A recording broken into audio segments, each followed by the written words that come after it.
Afternoon footy from the SCG on AFL Nation for Tyre Power, your match day favourites for tyre safety. And Macca's, grab a creme brulee pie for just $1.50. It took all of my willpower not to do that on the way home from the footy last night once that was introduced as an idea. You're a stronger man than me, It's Jared. like Inception. It just gets planted so deep in your mind.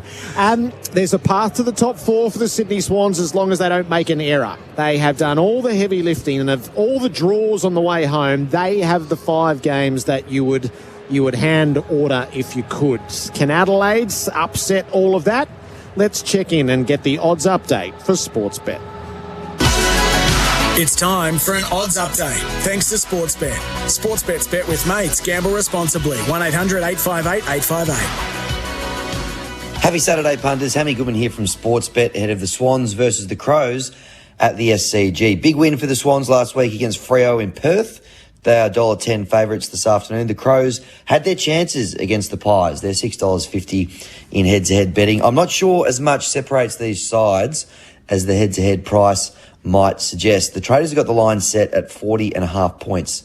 Now, the Crows are actually rated the number 1 pressure side in the comp, according to Champion Data at the moment. Not sure they can knock the Swans over, but on that small ground at the SCG with their game style, the Crows at the line could be a bet this afternoon. There's plenty of ball magnets getting around in today's game as well. The 25-plus disposals market could be a nice way to build out a same-game multi. Ben Keys has 25-plus in 18 of his last 19. That'll get you $1.36.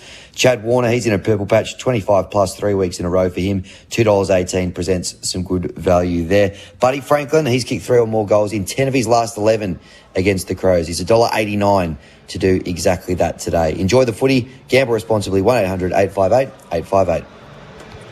All thanks to Sportsbet. Gamble responsibly. 1-800-858-858. Jared Waitley and Andy Marr to call it for you. Adam Cooney and Leon Cameron in the experts' chair. Leon's at the SCG. It's not raining, Leon. You've caught me off guard with your Sydney weather at the moment. First time in about 3 months, Jared. The sun has come out. It is looking magnificent. Hopefully the rain does stay away, because all of a sudden it looked like it was going to be a really, really scrappy game. The Oval's come up in really good nick, and hopefully we can get a really good, strong performance from, both sides. So not only your intel, but I rather love that you're placed in the McCafe box. So we're going to get the raw Sydney support over your shoulder flowing through the mic. I love it.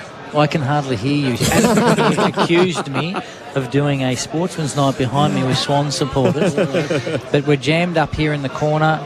It's exciting. We're thinking that they might go outside and watch the game, and hopefully it gives us a little bit of peace and quiet. But good atmosphere, and, really looking to see whether or not Adelaide, who are the number 1 pressure side in the competition at the ball, can really take it up to Sydney in this tight ground, because, Sydney's got really good pressure, Adelaide's got really good pressure, and hopefully, we're in for a really good, strong contest. Our pre-game show, Camel Bottle Shops, answer the Camel's call. Thirsty Camel Bottle Shops and Beaumont Tiles, $25,000 advertising giveaway, iCanWin.com.au. Coons and Leo, why don't you kick it around for a little bit as to what we're anticipating, certainly the gaping opportunity that is there for Sydney that they've crafted for themselves? Well, first of all, I think the Crows would have been really happy if the weather turned sour, Leon, because they enjoyed the scrap last week, had over 100 tackles. Collingwood were more than up for the fight there, and you're right about the pressure side of things. They're top 4 in contested possession, top 2 in clearances, and the best tackling team in the comp in terms of numbers. So clearly the basic fundamentals that Matthew Nicks is coaching is that heavy pressure around the ball. They've introduced some younger midfielders through there as well, so they're getting exposure to some of the bigger bodies in the middle of the ground after only 20 or 30 games. So I think the rebuild, whilst albeit slower than what Adelaide Crows supporters would be enjoying at the moment, those fundamentals are there. Now it's about building the outside of the game for the Adelaide Crows. Clearly ball movement has been an issue, and efficiency going forward for the Adelaide Crows as well. So they're the areas of the game that you have to build next. How long that takes, you're probably better equipped to answer that than me. You want to build your game inside and then outside. So how far off are the Adelaide Crows from getting that outside right, and are you expecting that to be a tight game in there again today? Yeah, no doubt it's got its challenges, Kearns, but I think Nixie's doing it the right way, and that is building the fundamentals. And if they're pressuring at the ball, and I want to be really clear in this, is that their pressure at the ball is first class, and so is Sydney's. Okay, where the difference is, Sydney's full ground team defence is far greater than Adelaide's at the moment, and that's expected. They're a lot more mature side, and so Adelaide are going to find it hard to move the ball from one end of the ground to the other with Sydney's full team defence. They just rank really, really highly in that, whereas Adelaide drop away in that part because they probably use all their energy at the source. In terms of their midfield, it's clearly Sydney's classy midfield. You're talking about Mills. There's a lot being talked about Warner. You know, sometimes when we talk about Warner, we forget about Parker. Young Rowbottom and Florent really complement. The ruck duels are going to be really good. I think it's very similar. O'Brien and Hickey play a similar game. They both got big motors. They can run. Adelaide's midfield is clearly that question mark. Have they got enough class to go with Sydney's midfield in terms of pumping the ball inside 50, but equally making some good decisions inside 50? That's probably the biggest question mark I have on Adelaide's mids, and that's where I think Sydney will have a clear advantage of that. And then clearly the Swans forward line that can be so dynamic, it's going to be, a real big challenge for the Adelaide back line to really curtail, whether it's Franklin, whether it's Heaney, whether it's a reborn Sam Reid. They're up and running. And as you said, Jared, Sydney have got that 5 games in terms of the draw heading. If you wanted to pick the last 5 games, the Swans are in the box seat to jump into the top 4. But I think it's going to be no pushover. I think that there'll be times the Crows will really challenge with their pressure on the Swans if they bring it like they have brought it for most of the year. The breakdown for them will be trying to move the ball from one end of the ground to the other with Sydney's experience and their full team defence is normally first class. The control game is another thing, that taking the ball off the opposition and maintaining possession for a number of minutes whilst not turning it over has been an issue for the Adelaide Crows as well. Whereas Sydney, after quarter time, just completely dismantled Fremantle last week. They controlled the game. I think it was plus 57 or something ridiculous in uncontested marks last week. So clearly they're a level or two above. And it's been incredible how quickly they've been able to turn it around, Sydney. With a younger side, a faster ball movement, plus that control side of their game, whereas everything was built on the contest, and they're obviously pretty fierce in that area, but they're actually a really good ball movement side and really adept at keeping the ball off the opposition, where the Adelaide Crows have sort of struggled in that area, particularly this year. Again, how can you fast track that, or is that just a timing thing with the younger players? We mentioned the contest, then the elements of your game. How often can you train that, trying to hold on, maintain possession, and work your way through a really strong team defence of Sydney?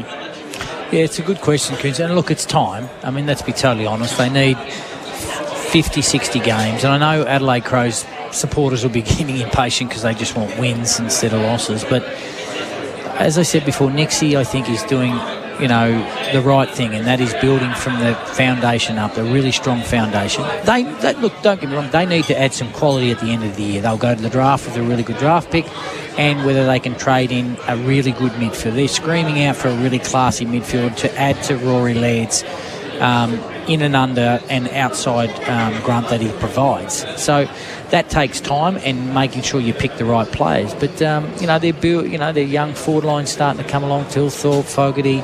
Clearly they've got a great mentor in Walker down there. I love their small pressure forward players. So there's other elements of their game at either end that is building. Their midfield clearly needs some personnel to add it into that as the year goes on, but equally for next year as well.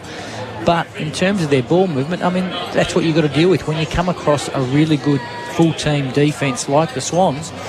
Then don't bite off too much that you can chew. Make sure you're all set up. And if that means that Adelaide's strength is stoppage, okay, and they like that because Sydney are really middle of the road in terms of their stoppage, then the long down the line either has to be a win, a halve, or out of bounds. Now, sometimes that sounds boring, but if you're playing to your strengths, another boundary thrown on the wing is far greater than maybe getting picked off through the middle because all of a sudden you're trying to create too much when you're not capable yet at this stage of your development. Signet is powering the commentary team for the upcoming games. Stay charged with Signet. We're watching the warm-ups for both teams for Ream. Ask your plumber to install a Ream steady, hot and strong. The subs are Sam Wicks for Sydney and Braden Cook for the Crows. So the midfield, they are one elite big-bodied mid down. I floated the idea of Jordan De Goey possibly going to the Adelaide Crows. How much risk attached there, and do you think he'd be a good fit in that midfield for Adelaide. It could be a change of environment, moving interstate away from some factors over here which have caused some bad behaviour. It's an interesting one, Coons. I mean, look, if you look at the history of the game and some of the colourful characters that we've seen, and a move interstate can do wonders. Now, Sydney have had a wonderful record in that. You know, we look about Heath Shaw that came to the Giants. You know, his last 6 or 7 years of footy were absolutely first class, all-Australian player. So there's examples everywhere. De Goey is that sort of player that they need, that explosive, game-breaking decision-maker that would complement some of the players that Adelaide already have. Whether or not he would want to go to another fanatical state in terms of football where it's just live and breathe football, that would be the big question. But you're on the right track, Coons. Whether they can pick that up in the draft or whether they can trade in for it, that's the sort of player no doubt the Crows need in their midfield. Sydney's weather on the Kubota cast. It's 15 degrees currently with a top of 16. There is the chance of rain over the next couple of hours, measured at 70% down to 30% as we go. Kubota, together we are shaping and building Australia. And the SCG, it'd be in good nick, wouldn't it, Leon, for climate and Dakin? Keep warm this winter? Absolutely. I mean, clearly with the rain, I mean, the drainage that the grounds have these days are first class. It's in good nick. You know, there's a little bit of wet around maybe there was some surface water earlier around the boundaries, but no, overall, if this sun stays out and if that rain doesn't come, I mean, I think we're going to be in for a pretty good game. And, the challenge for the Swans is making sure that after such a wonderful win and such a grinding win in a really good fashion against the top 4 side, this part of the year when you come back, how much intensity do you bring back from that game straight into this game? Because on pure paper, Sydney should win the game by 5 or 6 goals. But as we know, funny things happen around this time, and making sure the importance of the game is at the forefront of the Swans' mind, and that's the challenge of the coaches and John Longmire to make sure this game is just as important as the Fremantle game last week, because if you give a young side any sniff, the Crows will be ready to take it because they'll be hungry for a win and they want to finish off the year in a really good manner leading into their pre-season. This Swans game is brought to you by Bingley, Australian family owned for more than 65 years. Unmissable moments for Drinkwise. Choose Drinkwise. You won't miss a moment if you drink wise. So the work that Chad Warner is producing at the moment, Coons, is eye-catching. Yep. If there's one player whose stocks have soared in the past month, it's the Chad. Yeah, everyone's talking about Chad Warner. Connor Rosie's had a similar month for Port Adelaide, but he's one of the in-form mids in the competition. 35 last week, went forward and kicked a goal late as well. So he's finishing too. The best midfielders in the competition get their 30 and they kick 1 or 2 a week. So he's been able to produce that. His last month has been huge, 750 metres gained. So he isn't a player who gets it sort of 30 or 35 times and has 200 metres gained. He's a terrific all-round midfielder and his stocks continue to rise. Leon, you talk about intensity after the break and leading into and not dropping off. I imagine from a coach's point of view, one of the mechanisms that helps that is pressure from beneath, and they've had a good win today in the VFL Sydney, and 3 players who were prominent among the win were Harry Cunningham, Braden Campbell, but particularly Josh Kennedy, who's had 37 disposals today and 8 tackles. Clearly, they sound like prime Josh Kennedy type numbers. Now, a lot of us have almost put the line through Josh Kennedy, but if you want to be able to put some pressure on those that are representing at the AFL level, isn't that exactly what you want? Absolutely, and it played out just across the road in their training venue here, and that would have seeped through to the change rooms, to the senior team that's about to play now, that the Swans have won, these guys have done this, and so no doubt that's a wonderful part of making sure you put pressure on to sustain performances. But equally, it's the leadership amongst the playing group that challenge the players in the manner that, okay, Fremantle's over, we're now on to Adelaide, we're back home, and if we want any chance of finishing top 4, we can't chance ourselves in this first 15 minutes. So it's a huge challenge for the Sydney to make sure they're up and about. Final word from our experts for Buy My Stock. Got excess stock?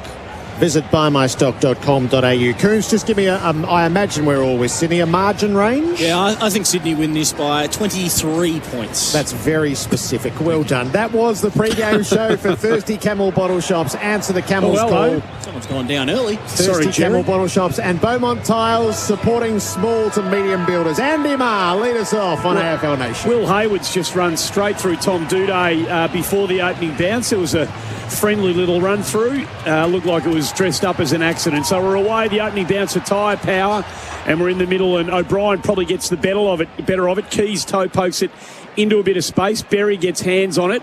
McInerney tries to get it out of the scrimmage early. It's still in the centre square. Laird's over the top of it.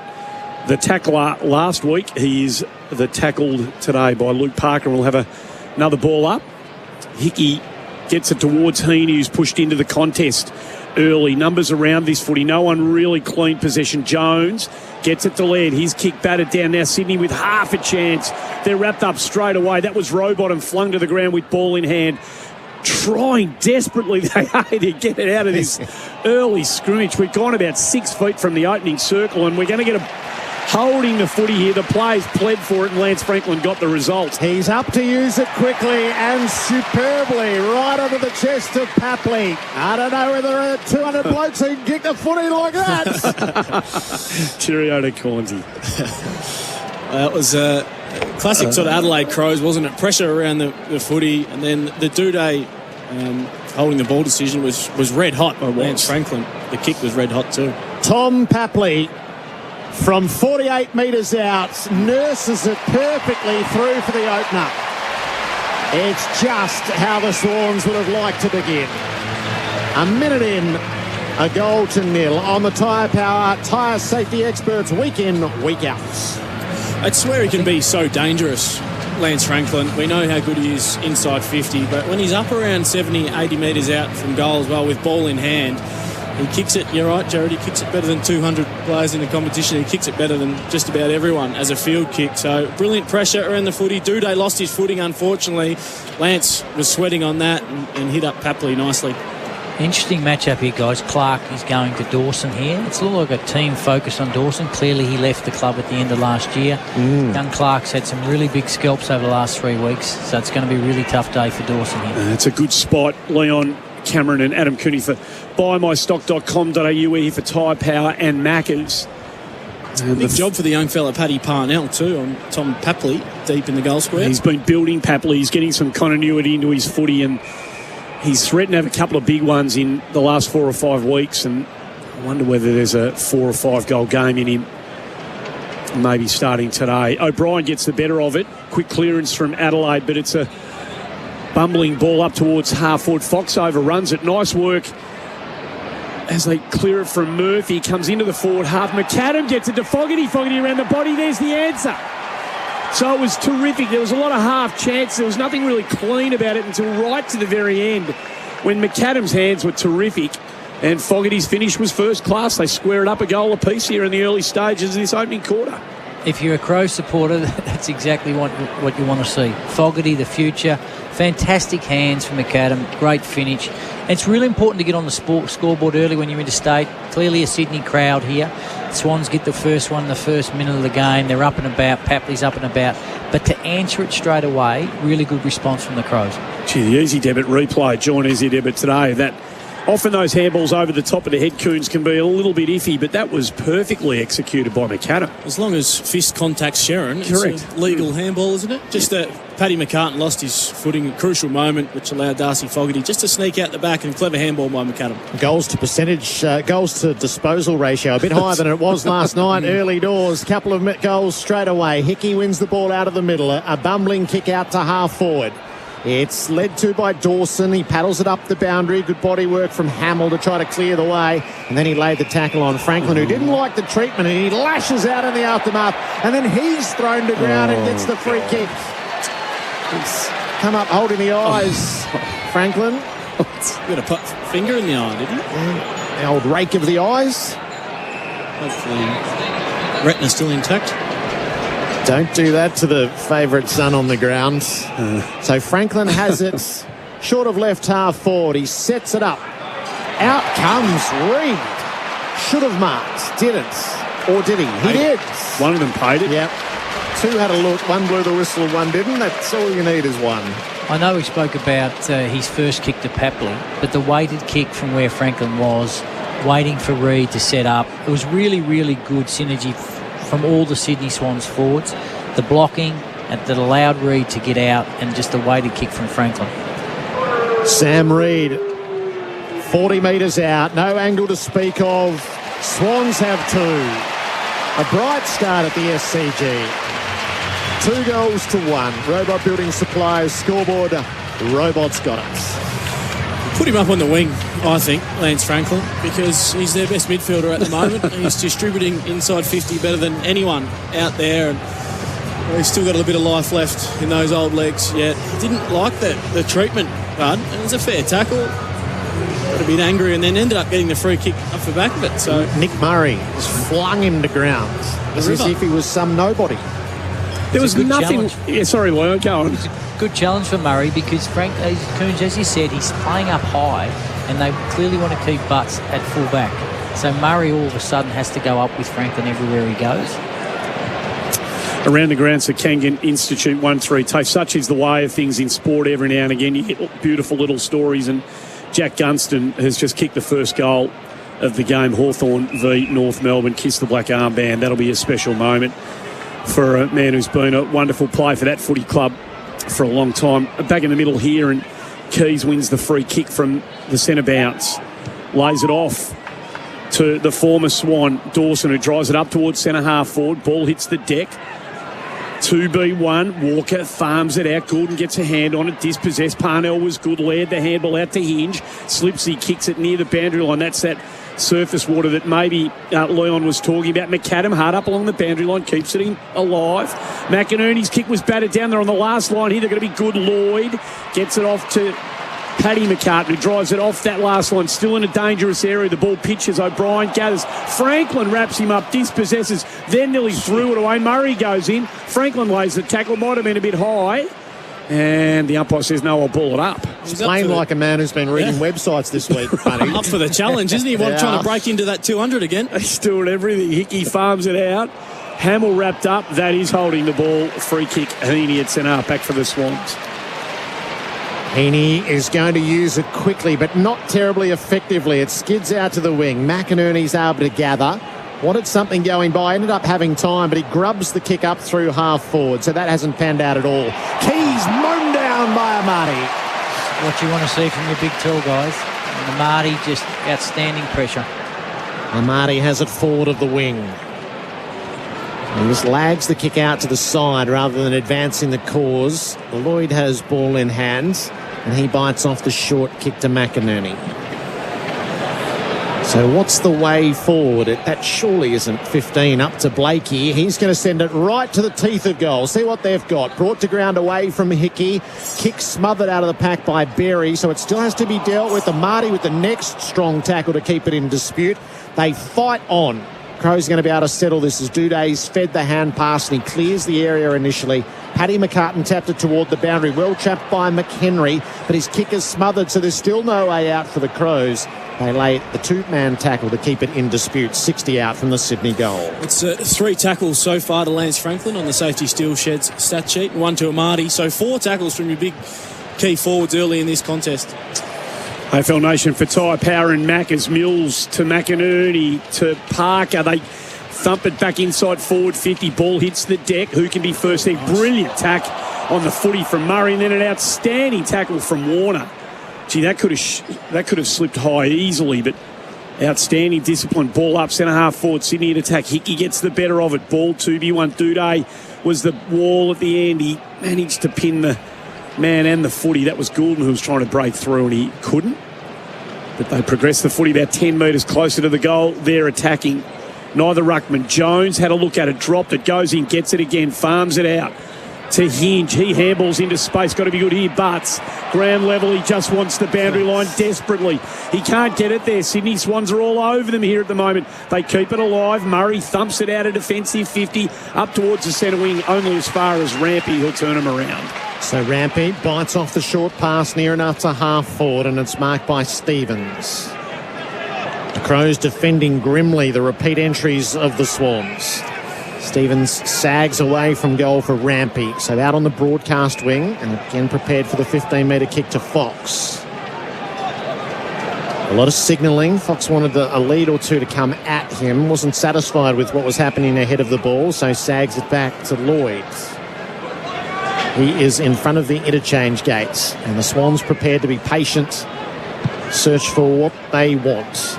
It's a kick to a pack up at the 50. Crows have numbers around it. O'Brien took the bump ball. They all took him. Parker wrapped him up. It'll be a ball up. So 2-1 in Sydney's favour. Early on the Robot Building Supplies scoreboard, Robots got it. 50 out from the Swans' goal. Beautiful conditions. Hickey farms it out to Stevens. It just bounced through his legs, taps it into space. Warner can't get a handle. Initially does. Eventually wrapped up by Keys. Good enough to get the handball away to Mills, but the boundary line intervened and we'll have a throw in front of the interchange gates. Just a couple of other key matchups, guys. Looks like Tom McCartan is going to go with Walker everywhere he goes. Okay, and just working out where the Keys has got the job on young Warner. Yes, it looks that way, doesn't it? Ball tossed in. Hits the deck. No ruckman could get there. The follow-up work from O'Brien was pretty good. Down the line only as far as Stevens. He turns around, thumps it up to half forward. Heaney at a one-on-one. Hamill with him out the back. Murray's been in the game early. Dawson at ground level up to Duday. Hamill got to be good here.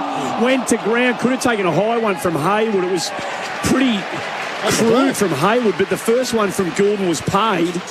Perhaps Hayward missed him. Lucky for him and lucky for the Swans, and Goulden will go back with ball in hand. What did you think, Kearns? Well, I thought he clipped him on the way through. I thought it was high. Let's have another look at the red ball. Yeah, clearly.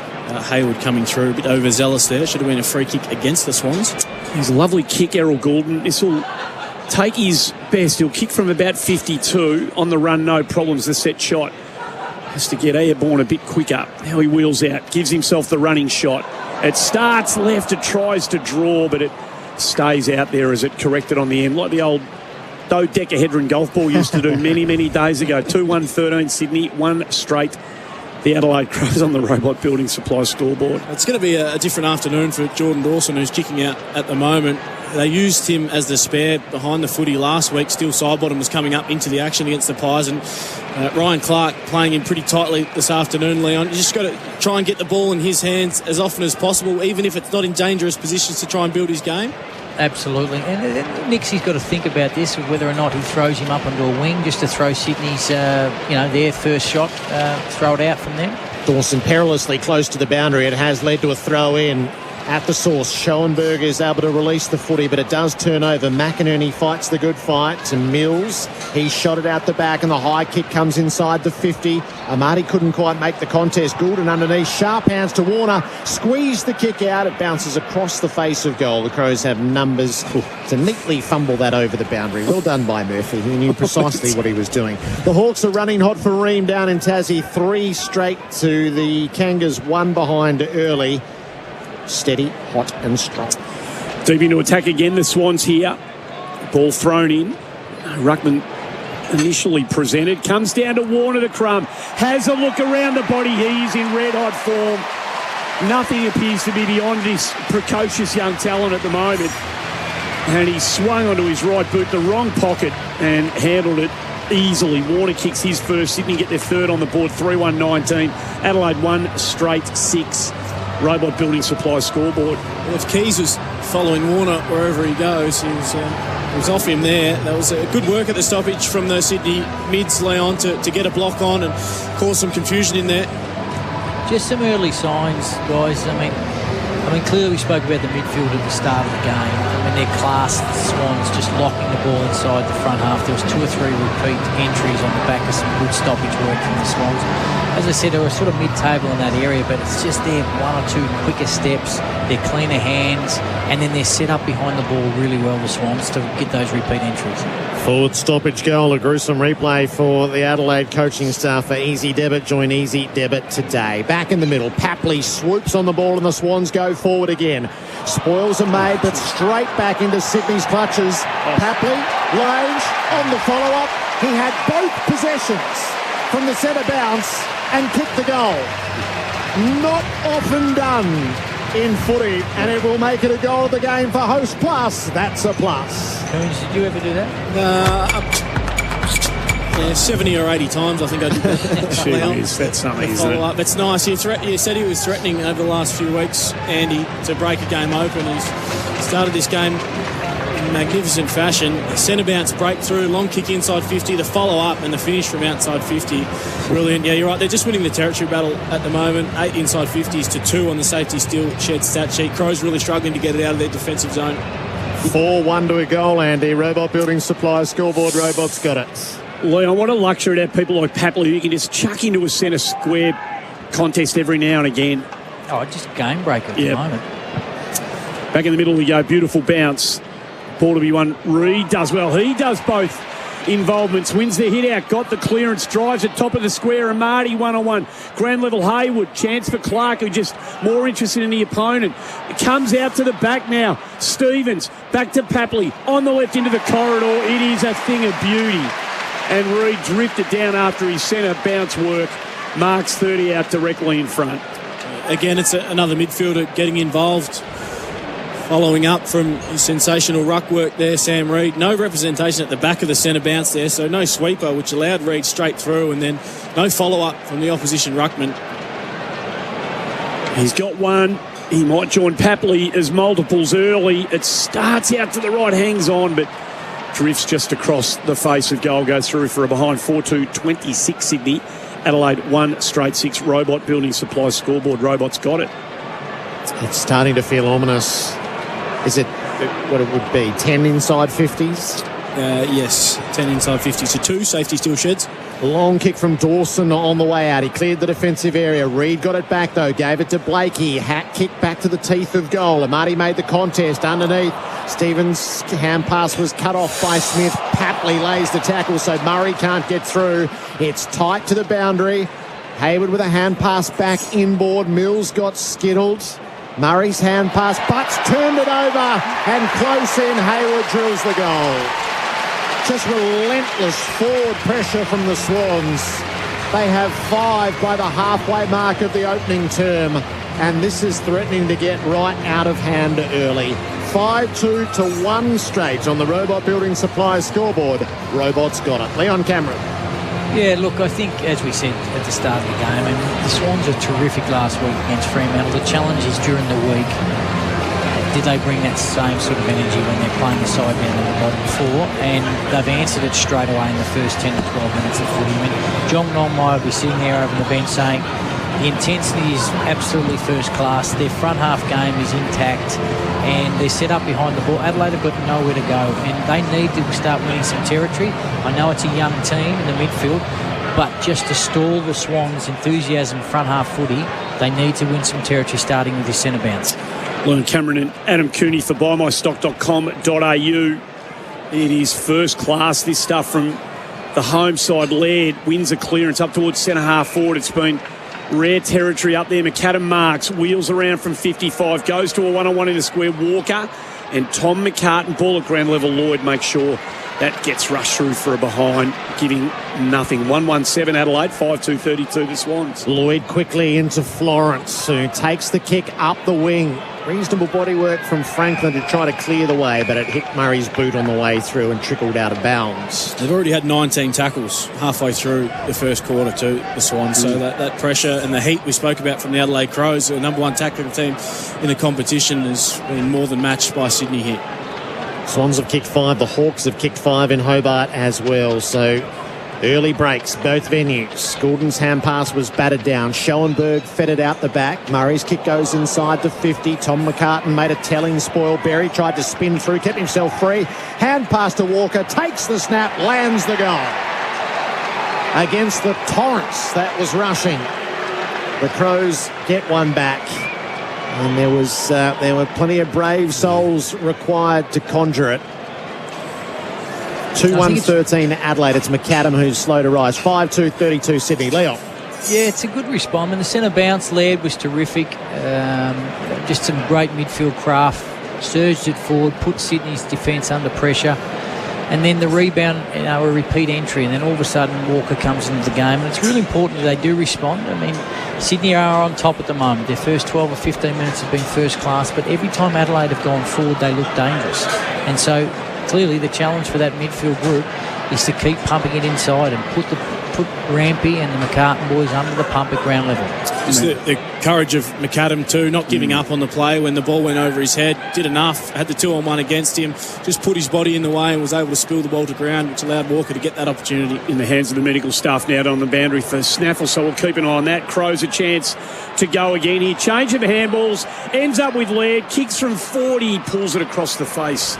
He had a good look in the end. He's prolific with footy in hand, and that would have been telling halfway through this first quarter. 2-2-14, 5-2-32, Robot Building Supply scoreboard. They look dangerous out of centre bounce, Leon, when they get an opportunity. Yeah, again, Laird involved. It was a fantastic centre bounce clearance. Just a little bit unlucky not to kick straight.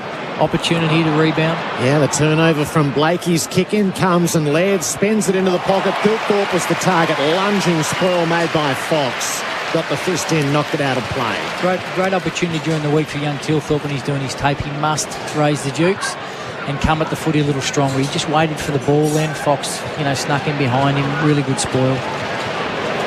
40 out from the Adelaide goal. Boundary throw in. Walker contests a shallow throw in, but he knocked it down to Warner, who cleared the area. Marty brought it to ground, and his follow-up's pretty good as well. Fed the hand pass away to Clark. He was able to release it to Goulden. Penetrating kick. Papley races back. He's going to get beaten to it by Hamill. Great scramble. And Hamill sees it out of play. Just, guys, Hamill came from the wing. It was an unbelievable effort past Papley, past Franklin.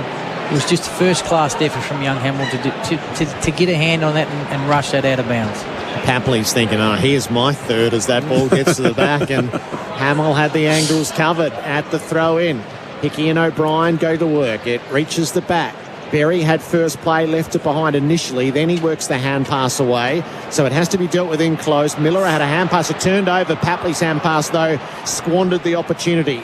They should be able to get out here. Schoenberg had a touch. The kick from Miller trickled away to half-back. Adelaide will be able to tidy up, though. Kick long down the line. Tom McCartan just planted himself. Too good. Gee, they read it in flight beautifully, those boys. It comes out with a chain of handballs. Stevens to Fox. Back to Stevens through the middle of the SCG. Kick into the path of Clark, who's got the job on Dawson, as Leon Cameron identified earlier. Dawson played it nicely. Clark stayed with him. Ball still to be won. Amadi goes in, makes it 2v1. Reid goes in, gathers at ground level. Magnificent stuff. Top of the square, through Hickey's hands. Miller dispossessed. Ball still to be won at ground level. Gordon wrapped up by Hamill. It's not coming out. Letting it go. The outnumber from Sam Reid, just working really hard to provide. As soon as the ball bobbled out, he was the next player over there. Really clean pickup too. 10 metres out from Sydney's goal. Hickey, Gordon, over the head, ball smothered. Got to be good here. Berry threw it away. Umpire said play on. Rowbottom tries to get it to Stevens. They sagged off him a little bit. Gets it to Papley. There's a whistle. Papley kicks. Check side. He misses, and the umpire's going to give Sydney the option, and it's going to go to Stevens, who will gratefully take the free kick. He's had a good month of footy. Stevens. Yeah. Yep. He's another one. South Australian lad. Starting to find his feet in the middle of the ground. On the wing for the Swans. Incredibly highly regarded in his draft. Gee, Leon, I don't know whether you guys spent much time talking about him. Huge motor, and I agree with Coons. It's probably taken him 3 years to find his feet. Wanted to stay at the club, had an opportunity to go home. And all of a sudden he's getting his rewards out there on the wing. Left foot up, perfect side for him from 35, and it's straight through the middle. That is a beautiful kick. 10 rows back. Lovely stuff. That's their sixth on the board. Stevens has got his first. 6-2-38 Sydney, 2-2-14 Adelaide. We've been going 23 and a half minutes into the first quarter on the Makita Rule the Outdoors clock. It's funny how these moments happen. Dawson moves from the Swans last year to the Adelaide Crows. It gives Stevens an opportunity to really cement a place in his team out there on the wing, and that's what he's doing. His last month of footy has been first class, and some high draft picks just take a little bit of time than others, and he's a classic example. He was probably pretty lightly built at the start, but his run, his outside coverage, his shape around the ball, and if you can hit the scoreboard every week, he's going to be a valuable asset along with McInerney on the wings. I feel like they got a good call there looking at the Easy Debit replay, join Easy Debit today. There was nothing accidental about the Papley shot at goal. He well knew that he was taking the advantage from the pocket. Absolutely. Spot on. O'Brien does best in the ruck, and Berry's on the follow-up, knocks it Adelaide's way, but there it ends because Florent caught Keys with it. He's dragged that back in. Florent jarred it clear. Laird prizes out a kick. It'll land about 40 out from goal. It kept drifting toward the boundary, and Blakey read it well in front of Miller to take the mark. So third clearance for Rory Laird. He's providing some resistance for the Adelaide Crows in the middle of the ground. Short to McInerney. He tried to get it back to Blakey. It wasn't entirely tidy. Blakey, though, kept the flow going. Off to Rowbottom, downed as he kicked it, and it turned over as a result. Butts stood his ground in front of Amati. The matchup is Butts and Amati at the moment. Generally, they give Jordan Butts the job of the most dangerous forward, tall or small, so thought he might have had Franklin today. Blakey with a big fly at half-back. That's going to be the Hang My TV hanger of the day, thanks to hangmytv.com.au. Spoiled it by talking over the top. It's an ever so graceful rise above O'Brien as well. Up to Hickey on the wing. Inboard he comes. Amati's the target. Strong hands. This time pitted against Murray. There are signs with Amati. He guides his kick to full forward. Reid on the bump. Didn't get rid of it initially to advantage. Papley tries to barge away through. Gordon, good hands. Heaney, snap and goals. He only needs half a look, Isaac Heaney. It's a 7-goal opening term with time to add 5 to go in it on the Makita Rule the Outdoors clock. Sydney 7-2-44. Adelaide 2-2-14 at the SCG on a Saturday afternoon. So if you weren't following either team, you're just observing the game. Adelaide's pressure and their intensity is there. It's first class. It's just a pure class difference. Every time the ball goes forward in Sydney's forward 50, all their stars are up and running, and so their energy levels are at an all-time high. Franklin, Papley, Reid, Heaney, Warner, Hayward, they're all up and running, and Adelaide's young defence just can't cope with those repeat entries. They're just clean. I mean, Amati, Reid, you saw Papley, and then Goulden. Just no fumbles, just picking the ball up cleanly and giving it to a teammate in a better position. Hawthorn 6-1, North Melbourne 3 behinds down there in Hobart for Kangan Institute around the grounds. All underway again here. Heaney over the top, farmed it out to Hickey, patted it down to Warner. Gets the kick away just in the nick of time off the side of the boot, maybe affected by the O'Brien tackle, and it trickles out of bounds, hard up against the behind post. The last stoppage from this exact position allowed Warner too much space. He was able to finish from the pocket. See what they can conjure here. See if the Crows are on the ball. A couple of blocks. Yeah, hard one-on-ones everywhere. They've got the couple of loosies down there. Hinge, the cover-up, comes to Warner again, who gets first hands on it. Berry gets the crumb, thumps it out of defensive 50, but they're there en masse. If it's not Tom, it's Paddy. They just read the ball and attack it brilliantly. Takes the mark, goes to Mills at half forward. Member side of the ground. There's no rushing inside 50 either. It's all composed. They know exactly what they're doing, building the footy up in there. Franklin comes on the lead, leaves a bit of a hole behind. Reid flies, can't mark. Papley at ground level, drifts through a few. Brilliant tackle by Hamill. Play on's the call. Comes out to Gordon. High snap on the left. Oh, it's another one. It's another one. And it's one of the really good ones for Host Plus. That's a plus. Oh, boy. 8 for the first term, Coons and Leon. It's like a footy trip at Gilligan's in Cairns at the moment, Leon. Yeah, but look, it's again just classy hands again, and Gildan just they're not missing, and they're on top of their game. And credit to the Swans. I mean, they've travelled back well from Perth. They've had a good week by the looks of it, the way they've started. And you talk about pressure for spots at the start of this game. If Kennedy's had 37 and a couple other lads have played really, really well, everyone thought, well, I better play well today because I'll lose my spot. This is what you're seeing. Yeah, it's the same 50-point opening term that they put on the Bulldogs a couple of rounds ago. This time 8-2. That night it was 7-8. And there's still 4 minutes and 21 seconds to go on the Makita Rule the Outdoors clock. Hickey wins the tap in the middle. Keys is desperately trying to win the ball. Warner jarred it clear.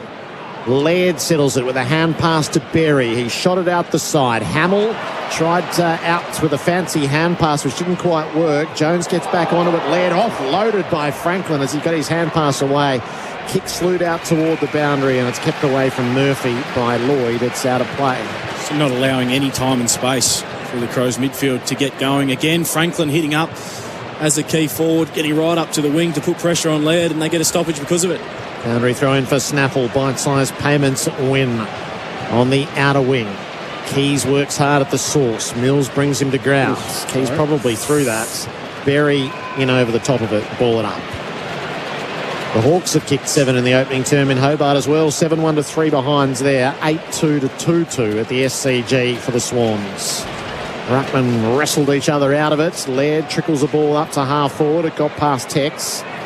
Lloyd got the good shepherd from Tom McCartan. He hooks the footy around the corner. Back to half back.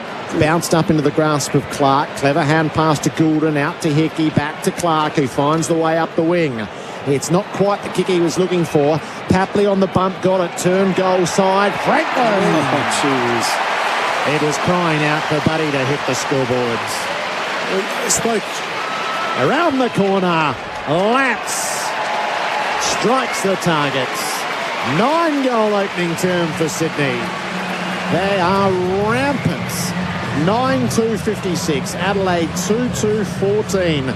AFL Nation for tyre power and for Maccas. Clearly, they've got their tails up at the moment, Sydney. They're beating Adelaide in clearances, contested possessions and tackles, which is the strength of the Adelaide Crows at the moment. We spoke pre-game, Leon, about their inability, the Crows, to be able to control and slow the game down. They've only had 2 marks for the game so far. 22 to the Sydney Swans. So, 2 marks, Adelaide. 2 Adelaide. marks. You're right. Safety still sheds stat sheet.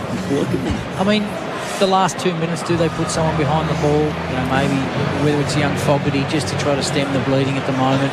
Everyone come up high, you know, just to control the tempo of the game, as you said, Coach. Gee, Papley got good penetration on that kick under real stress. It was a powerful around the body kick into Franklin. We're back in the middle of the ground. Adelaide desperate here. They're out of ideas. It looks Warner gets it from Hickey. Driving ball top of the square. Reid gets body on Heaney at ground level. Wants another piece of it, but off hands, out of bounds it goes. They've thrown about 20 out from Sydney's goal. It's starting to get a bit easier too around the stoppages. The resistance has dropped away already with 2 minutes 50 to go in the first term from the Crows. They need to find something in the last couple here. Ball thrown in. Dominant stuff from the home side. Hickey farms it out the back, only as far as Jones, picked up by Warner. Into the square, it bounces. They wait for it. It pitches, and thankfully for Adelaide, crosses the line for a behind. 9-3-57, 2-2-14. Robot Building Supply scoreboard. We've been going 32 and a bit minutes on the Makita clock. Benny, what would be the highest score in opening term this year? I'm just trying to think whether a team has kicked 10 in the opening term. It doesn't immediately come to mind. Dawson long on the kick in. It missed Bill Thorpe. Blakey's taken to ground, pushing the back, surely not paid. Bit surprised by that. Ball spills away and out of play. McHenry was most aggressive in attacking. Can I mark update for the Adelaide Crows? Please do. 2. That's got to be approaching all-time low stuff, doesn't it? For a quarter. We're on track for 8 for the game, if your mathematics is correct. So what's happening here? Correct, It's a ball up rather than a throw in. Hickey won the tap down. Adelaide win the clearance. McHenry takes the mark. Hand passes it away to Berry. Cut back inboard. Gives ground to Laird. Around the corner. Close to the boundary. Fogarty had company, but he has taken the mark. So they've doubled their mark tally in a matter of moments. Kick up in the Walker direction. It cleared him. And it is easy work up front for Jones. We're running hot for Ream. Steady, hot and strong. 3 marks in a row. What a build-up. There it is. It's funny, again, Adelaide go forward, they score. They get an opportunity to score that's just can't get it in there enough at the moment. Chase Jones. He's in the channel. He's 30 metres out from goal. Something for the Crows heading toward the first break. Jones, right foot drop, punt. No, it leaps away. That's disappointing. 2-3 against 9-3 on the Robot Building Supplies scoreboard. Robots got it. 53 career games, 10 career goals. His 16th game this year. Hasn't kicked a goal, Chase Jones, for a first-round draft pick. He needs to finish that. Rampy, short. They've got players open. Goulden marks outside defensive 50. Automatically see something inboard. He likes it's Florent. The handball is provided. The run from Mills. It ends up with Blakey on centre wing position. Low drilling ball in towards Papley, who pushes up. Can't find Clark, who was running past with a paddle. Warner to tackle. Ball now in dispute. Hickey comes at it hard. Murray had good hands. Gets it to Keys. Time and space on his left. High ball up towards the wing position. Out of sight of the ground, but Mills is on top of his game at the moment. Takes the mark with authority. Gets it to Parker. In towards centre half forward. Hayward came at it. Cross paths with Heaney. Sees the handball to Stevens. Loops it out to him. Desperate tackle. It was very, very good and required by Hinge. Forces the kick out of bounds about 30 out from Sydney's goal. It's the ease in which Sydney were able to move down inside their 50 after the Chase Jones miss, 2 uncontested marks, and just the value of that forward handball to that runner coming past, which completely breaks open the line. At the throw-in, Thilthorpe and Hickey went to work. Heaney knocked it down to Parker. The squeezed kick landed with Hinge, who shot it out to Jones. Clears the defensive area for Adelaide, and Fogarty takes the mark in front of Blakey. So 9 goals is the most kicked by a team in an opening term this year. The Giants had kicked 8 against the Lions in that electrifying start in round 11. But they've gone a bit further than that, the Swans. A powerhouse opening stanza at the SCG on a Saturday afternoon. As the siren rings out, it's Sydney 9-3-57 to Adelaide 2-3-15. Papley's kick 2. There are singles for Warner, Stevens, Heaney, Hayward, Reid, Goulden and Franklin. While for Adelaide, it's Walker and Fogarty. We'll get the full thoughts of Adam Cooney and Leon Cameron coming up. AFL Nation for Icon Services, commercial cleaning and integrated property solutions. That quarter on AFL Nation was for Tyre Power, your matchday favourites for tyre safety.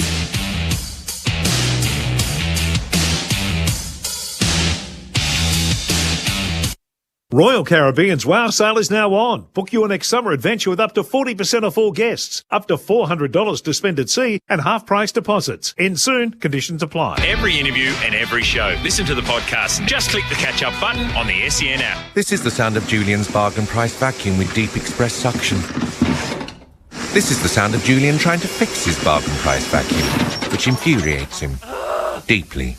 Yes, this is the sound of bargain regret. When it comes to the important stuff, like insurance, don't risk it. Go to Amy instead, who offers great value cover you won't regret. Amy does. Before buying insurance issued by AAI Limited Trading as Amy, read the PDS at amy.com.au. TMD also available. Safety Steel. Time to get real. Tim Watson here. Can you remember as a kid painting goals on the side of your dad's shed and shooting for goals day after day? Well, they built them tough back then, just like the sheds from Safety Steel. For prefab steel kit buildings and custom designed sheds that are tough and durable, search Safety Steel. For your dream shed, search Safety Steel. Safety Steel. Time to get real. TV for $1 sale on now at Designer Appliances. Spend $4,000 or more on qualifying kitchen appliances to get a select TV for $1. Designer Appliances, Bendigo, Camberwell, Heidelberg, Rosebud and Wantirna South. Or shop online at designerappliances.com.au. T's and C's apply.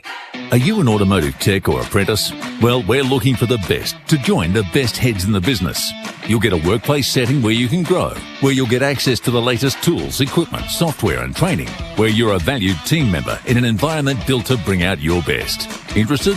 Visit repcoservice.com. Tell us why you're one of the best heads in the business, and you'll go in the running for a weekly prize draw of a Milwaukee tool pack valued at $500. Terms and conditions apply. Visit repcoservice.com for details. Hello, bank. Hi, I've got a home loan with you and I just saw you've dropped your rate. I'd like it too. Not going to happen. Why not? Because it wouldn't be fair to us. It's unfair new customers are getting much better rates than me. Ask me the secret to getting a good rate. What's the secret to getting... Timing! Hilarious. It never gets old. Athena's the first Aussie lender not to penalise you for your loyalty. See our automatic rate match promise at athena.com.au. Athena, love us and leave us. Standard credit criteria, terms, conditions and government charges apply. Connect with Beaumont Tiles and grow your business. Go to iCanWin.com.au. You could win a $25,000 advertising boost to take your business to the next level, supported by Beaumont Tiles. Builders, renovators, tilers, enter now. iCanWin.com.au. Hi, it's Daisy Pearce. Toyota's Good for Footy program program plays a vital role in the community, raising funds for local grassroots football clubs. And it's the local legends within those clubs that get the job done. Here's a local legend sharing their club's story. Hi, it's Vicky DeGeorge from the Beaconsfield Junior Football Club. Berwick Toyota has been sponsoring our juniors for over 10 years now, along with the senior team. They help with AFL players for junior nights and also donate pies and hot dogs for special club night. This season together, we created an MND charity night, complete with a monster slide filled with ice. Between the club, community and Berwick Toyota, we have raised over $40,000. Another great example of Toyota's support for community grassroots football. Now that's good for footy. Oh, what a feeling, Toyota. Are you the fan that wishes footy was like it was in the old days? All the new rule interpretations get in the way of the stuff you love. The footy. You are the traditional fan. And when you're at Schnitz, you're ordering the classic schnitzel recipe like original schnitzel and chips. A pan-cooked golden schnitzel with those seasoned crispy chips you can only find at Schnitz. You've got that winning taste now, right? Schnitz. Handcrafted schnitzels, made fresh, made just for you. Schnitz it your way this season.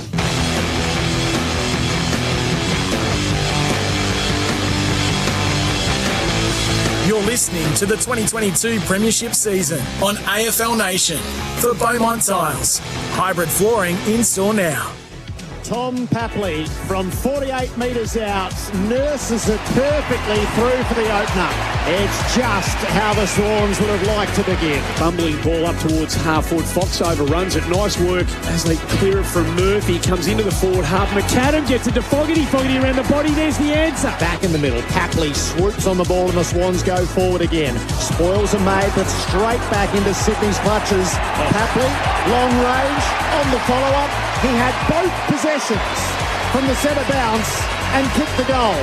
Not often done.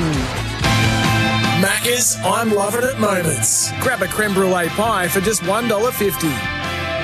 Sydney by 42 points over the Crows at quarter time. Leon Cameron, what a powerhouse opening. Yeah, it was unbelievable, and they've clearly come to play as a little bit of rain sets in here at the quarter-time break. But their front-half game is absolutely first class. 9 tackles in the forward, 50-1. And they just look sharp. Everything is sharp about them. They're sharp on their feet, sharp with their mind. All their stars are involved. Warner, Papley, Gilden, Reid, Franklin, Blakey. Everywhere you look over the ground, they're on top of their game at the moment. And the challenge is for Adelaide is how do they respond? How do they turn it into an arm wrestle? Because clearly the Swans are on top of their game and they need to really stand up the plate. It's a really good challenge for a young team, especially when you come into state and you come up against a parochial crowd, a side that clearly you're on top of their game and you're down by 7 goals at the break. There's a bit of debating going on around a 6-6-6 breach, is it, or just a straight-up free kick? Yeah, it's going to be a free kick. The free kick behind play, just as they broke into their positions. Right. I think the Crows went after a couple of Swans players and gave away a free kick. Hickey put it in deep. Franklin cleaned up his own man as he was charging through. Hayward lived to tell the tale. Heaney is caught with the footy, ball it up. So there was no opening bounce for Tyre Power, your matchday favourites. Deep forward for the Swans. Ruckman shared it. Pulled away by Schoenberg. Hasn't cleared the area though. Mills up to meet it. Got the kick away. Yes. Floated it into the breeze and the rain and saw it home. And he joins the scoring spree. Swans out of the gates again. They have 10 on the board. 10-3-63. Adelaide 2-3-15. So boys, Nixie's made the move and put Dawson to the forward line. That's what the free kick was about. The Sydney's backs have now gone hard at Dawson. So clearly it's a team focus. And Adelaide responded and gave away the free kick at centre bounce.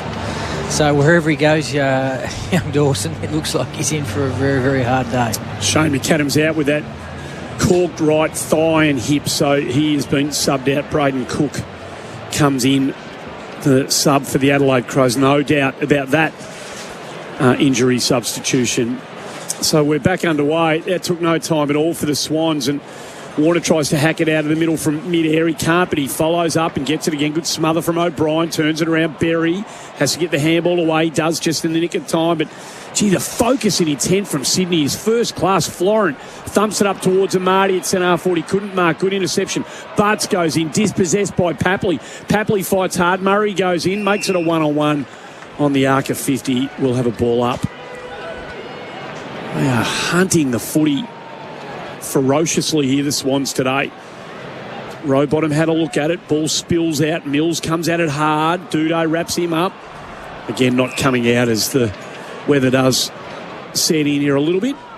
We'll have another ball up inside Sydney's forward 50, hard up against the boundary line, member side of the ground, border ground level. Rowbottom takes the crumb, but Schoenberg takes him. It's not coming out. We'll have another Just watching ball up. Mills at the back of this contest, who's a winger, kicked the last goal. No Adelaide forwards coming up to put some heat on at the back of that stoppage.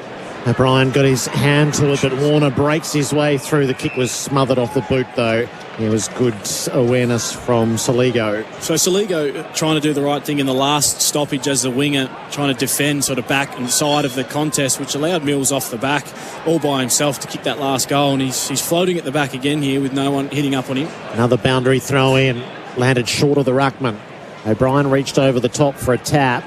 Heaney taken to ground by Berry. Parker out the back to Mills. Floats it up to the teeth of goal. Franklin is grappling with Murray. Smith comes in defence. Bumps the ball. Saligo had a devil of a time as it got past him. It's a good gather right against the boundary and he's able to clear the defensive area. Kick to a contest. No mark taken. Walker underneath. Balked the first hand pass. Shot it back inboard to O'Brien. Away in a hurry to Laird. Overwhelmed by the pressure. Mills got him. Hickey up to Rowbottom. Got crunched right down the middle by Saligo. Off the ground, hacking it forward dangerously was Rampy. It ricochets off bodies out of play.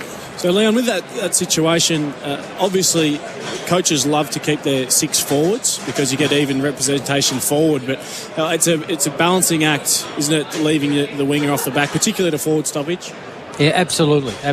And, look, it's an interesting... Whether Adelaide to keep their six forwards here now with Dawson trying to probably beat the tag and try to put something back on Rampy, whether he comes up. It's going to be intriguing over these next 10 or 15 minutes to see what their intent is. Stoppage eventually won by Adelaide. Dawson's kick was a scrubber, only as far as Fox. Got the handball away just in the nick of time. So did Hayward, but cut off by Miller in the middle of the ground. Berry, short ball, bit of time and space. Smith at centre half forward. I think it was Smith. I'm not sure. It's a thumping ball. Laird it was. Terrific goal. That is a great kick. He spun around and from about 60 out the open forward line, he took advantage of it and hammered it home. So he's been getting heaps of the footy. Now he hits the scoreboard. Well done, Rory Laird. 3-3-21 the Crows, a 10-3-60 through the Swans. So he's on top of the game. He's the one mid that clearly is on top of his game at the moment. If it's not working for Dawson, I'd be inclined to throw him straight in amongst it and add a little bit of class around that midfield and put it back on Warner and put it back on Parker to see all of a sudden, can you work off him? So, and add a little bit more class to Laird in the midfield. A better passage of play from the Adelaide Crows. Coming back to the middle of the ground. The kick wasn't great from Dawson, but a bit of risk, which actually opened the ground up, and they got some midfield run forward of the footy. Laird clearly providing the most resistance. 13 safety steal sheds, disposals, and 4 clearances. 5 now. And back into the fray as he receives the tap from O'Brien. Laird, penetrating kick. Walker has plenty of company. Over the top came Fogarty. No mark taken. Mills underneath. Loose hand pass. It does give a chance to Saligo. Brush the tackle. Centering ball's a beauty. And Tex couldn't help but mark. Nice work, Jake Saligo. You just see flashes from a young player, don't you, Leon? And that's sometimes that's all you need. Saligo. I haven't seen much of him at all this year, but that was absolutely first class. The dummy on the boundary, the centering kick to Walker. Again, Laird centre bounce result. All of a sudden, opportunity. They score. Rude haircut, rude skills. In close, Tex for the goal. Back-to-back majors for the Crows. Walker makes it so. They eat into the deficit. Trailing by 36 points. Adelaide, but a little bit to build with. 4-3-27. Trailing Sydney 10-3-63. North have got their first goal in the early stages of the second term in Hobart. Horn Francis with that. 1-4-10. To Hawthorn, 9-3-57 for Kangan Institute, 13 TAFE. So the only thing I reckon John Longmire would be worried about is they've had 13 inside 50s, the Crows, and they've scored 6 times, so it's nearly 50% every time they're going in there. And, that's the challenge, as we said at quarter time, whether Adelaide can pump the ball inside 50 enough. But every time they go in there, they look very dangerous, and it rocks Sydney's back six. Experts today for buymystock.com.au. Walker's got a couple Back in the middle we go. O'Brien and Hickey, 50-50. O'Brien gets a hand in there only as far as Parker. Hacks it out of the congestion up towards centre forward. Clark couldn't take it with him. Hitting the footy hard was Smith on this occasion. Handball into a contest. There to be won. Out the back it comes to Florent. Quick kick up towards centre half forward. Ball bounces. There to be won yet again. Nice body work for Smith. Got Reed out of there just as he's about to spike it into some territory, and the pack arrives. It's not coming out. We'll have another ball up on the edge of the centre square.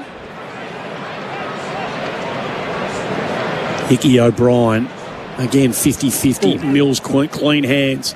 There was a boot in there somewhere. Goulden got the crumb. Franklin was turned around, almost hit him on the back of the head. Clark goes in, gets the crumb, comes into the corridor. Franklin flies, can't mark. Ground level. McHenry was terrific. Got it to Murray, gets it off to Murphy. Wanted to come back inboard with the handball. Didn't in the end. Goes down the line with a kick towards Fogarty.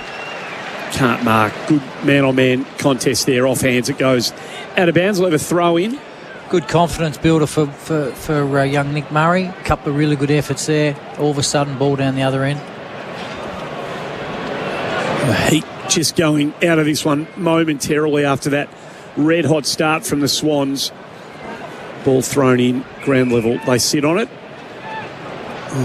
They can't do anything with that, so we'll have another ball up. 10-3, 63 Sydney, 4-3, 27 Adelaide. Athena home loans. Scoreboard, we've been going 8 minutes on the Makita Ruley Outdoors clock. It's a real skirmish at the stoppage. Bodies propel from all sorts of directions. Lloyd released it to Parker. Hand pass forward to the plate of Goulden, tackled by Dawson and dispossessed. Knocked off it was Parnell. Ball back in dispute. Hand passed boundary side by Clark and then accidentally kicked out on the full by Murray. Or was it out on the full? No. Just accidentally kicked over the boundary? Yes, it was. Franklin's ball. Boundary umpire's determined to throw this in, though. Doesn't want to give it to Lance, does he? No, he doesn't. He's absolutely adamant that it wasn't out on the full. No, he's wrong. It's been overruled. Yeah. Whether it was... Bud, got to go back over the boundary, mate. Could it have been insufficient attempt? Is that... an argument for either one, but I think it was just out on the full, wasn't it? Franklin lobs it inside the 50, short of Reed, and Keys fills the hole and takes the intercept mark. He surveys what's ahead of him, shapes to come back to the member side of the ground, eventually does. Kicks it down the line, a couple of marking targets. Fogarty out the back, McHenry busy. Cuts it back inboard. That's a nice kick. Finds Berry. Runs now through the line. Gets to 52. Puts it into the path of Walker, who drops it chest mark. You won't see that very often. He had McCartan absolutely beaten. The kick was perfect, and it bounced off his sizable chest. Out of bounds it goes. We'll have a throw in. Good movement again, though, from Adelaide Crows. A couple of times they got some good passages of play going. It looks like they want to take the game on at every opportunity and play on and get it in there quickly. It's wide open, as you both said on a few occasions. When they do bring it inside forward 50, they get a good look. Up and down it goes. It'll be play on. Big spike from O'Brien. Ball hits the deck. Stevens around the body. Gets it out of that defensive 50. Franklin, hard at it. Murray knocked the veteran champion off his line and off the footy and off hands in front of the interchange gates for snaffle bite-sized payments. A win. Ball goes out of bounds. We'll have another throw in. A couple of good moments now from Murray. Yeah, absolutely. It's a neat rearguard action from the Crows, who are 48 points down and looking like they might get completely blown off the park. Not much from the stoppage from Berry, and the ball hand passed back toward the boundary and out of play. Just having some wins at ground level, Coons, especially around the scrimmages here. And, McHenry's lively in the forward half row. Like all of a sudden these young fellas are starting to get their hands on the footy a bit. Boundary throw in, right on halfway, broadcast side of the SCG. Hickey knocked it down in front, whistle on the play. Parker knows that it's against him through his head back.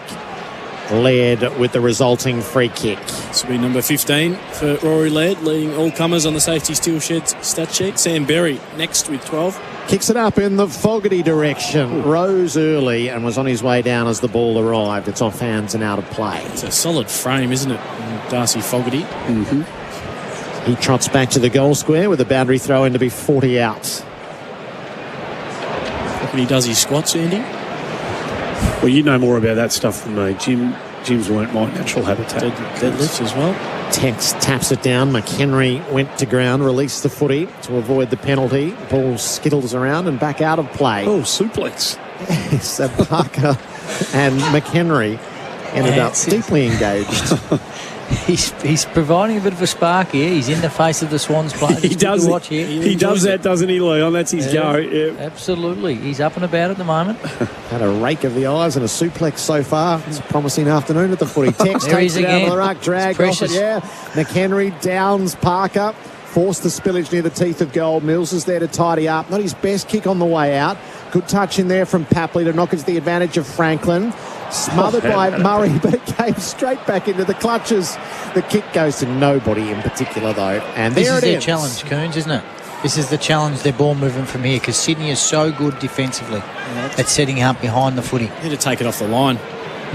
Duday was the marker, goes down the line into a pack. Gordon just tries to hack it out of midair. Laird was terrific, body and arms and hands and everything committed.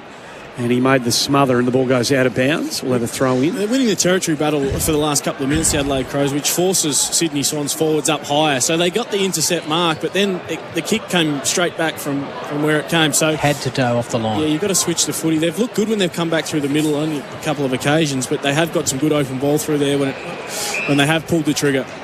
I think Dodo just had to move it a bit quickly. I know, he had a little bit of time and pull the trigger real quick just to shift the defence.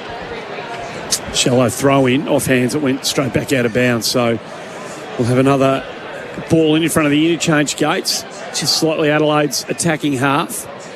O'Brien gets the better of it. Warner hit hard by McHenry straight away, and he felt that. He's done something to a left elbow here, I reckon, Warner. He's just feeling for it off the contest at the moment. Ball goes for Duday with the fist. Hits the deck. Good hands from Dawson it was. Finds its way to Hayward. He's got a bit of time and space, but Wayward's hugged it across the face of goal. Wayward. Nice work from you through from behind. Sydney 10-4-64. Just trying to get an eye on Warner off the footy there. Adelaide 4-3-27 on the Athena home loan scoreboard. Looks fine, Andy. Okay, running around. No worries. Carrying on again, Andy. Hamill leaves the defensive goal square. He kicks for distance. O'Brien was his target. Reid punched it away. Good representation at the drop, though. Smith bumps it forward for the Crows. Paddy McCartan came down without it. Lloyd dragged off it. Good forward pressure. Fogarty tries to clear the way. Ball still in dispute up at the 50. Schoenberg has a go. He's wrapped up by Mills. Ball it up. Great work, Darcy Fogarty. Outnumbered. Yeah. 3-on-1. Just did He's enough. had a good start. Hasn't had a lot of the footy, but looking really dangerous. Tossed up O'Brien against Reeves. He came the way of Fox. Kick didn't go particularly far out of defence. Smith knocked it back Adelaide's way, but Parker was waiting for it. Handed it off to Blakey. Hit the outside of the boot. Slewed away. Out of bounds on the full. Adelaide have done well just to turn this into a scrap now. Clearly the first quarter was out of control, but it's back on their terms. It's that pressure game, that stoppage game, it's an in and under game, and all of a sudden they're back in it. Saligo kicked it long forward. Fogarty out of midair, got it all the way to the teeth of goal. McHenry, he was again the pile drive, wasn't it? Oh, DDT, actually. Good, sort of taking the headlock and... DDT. Yeah.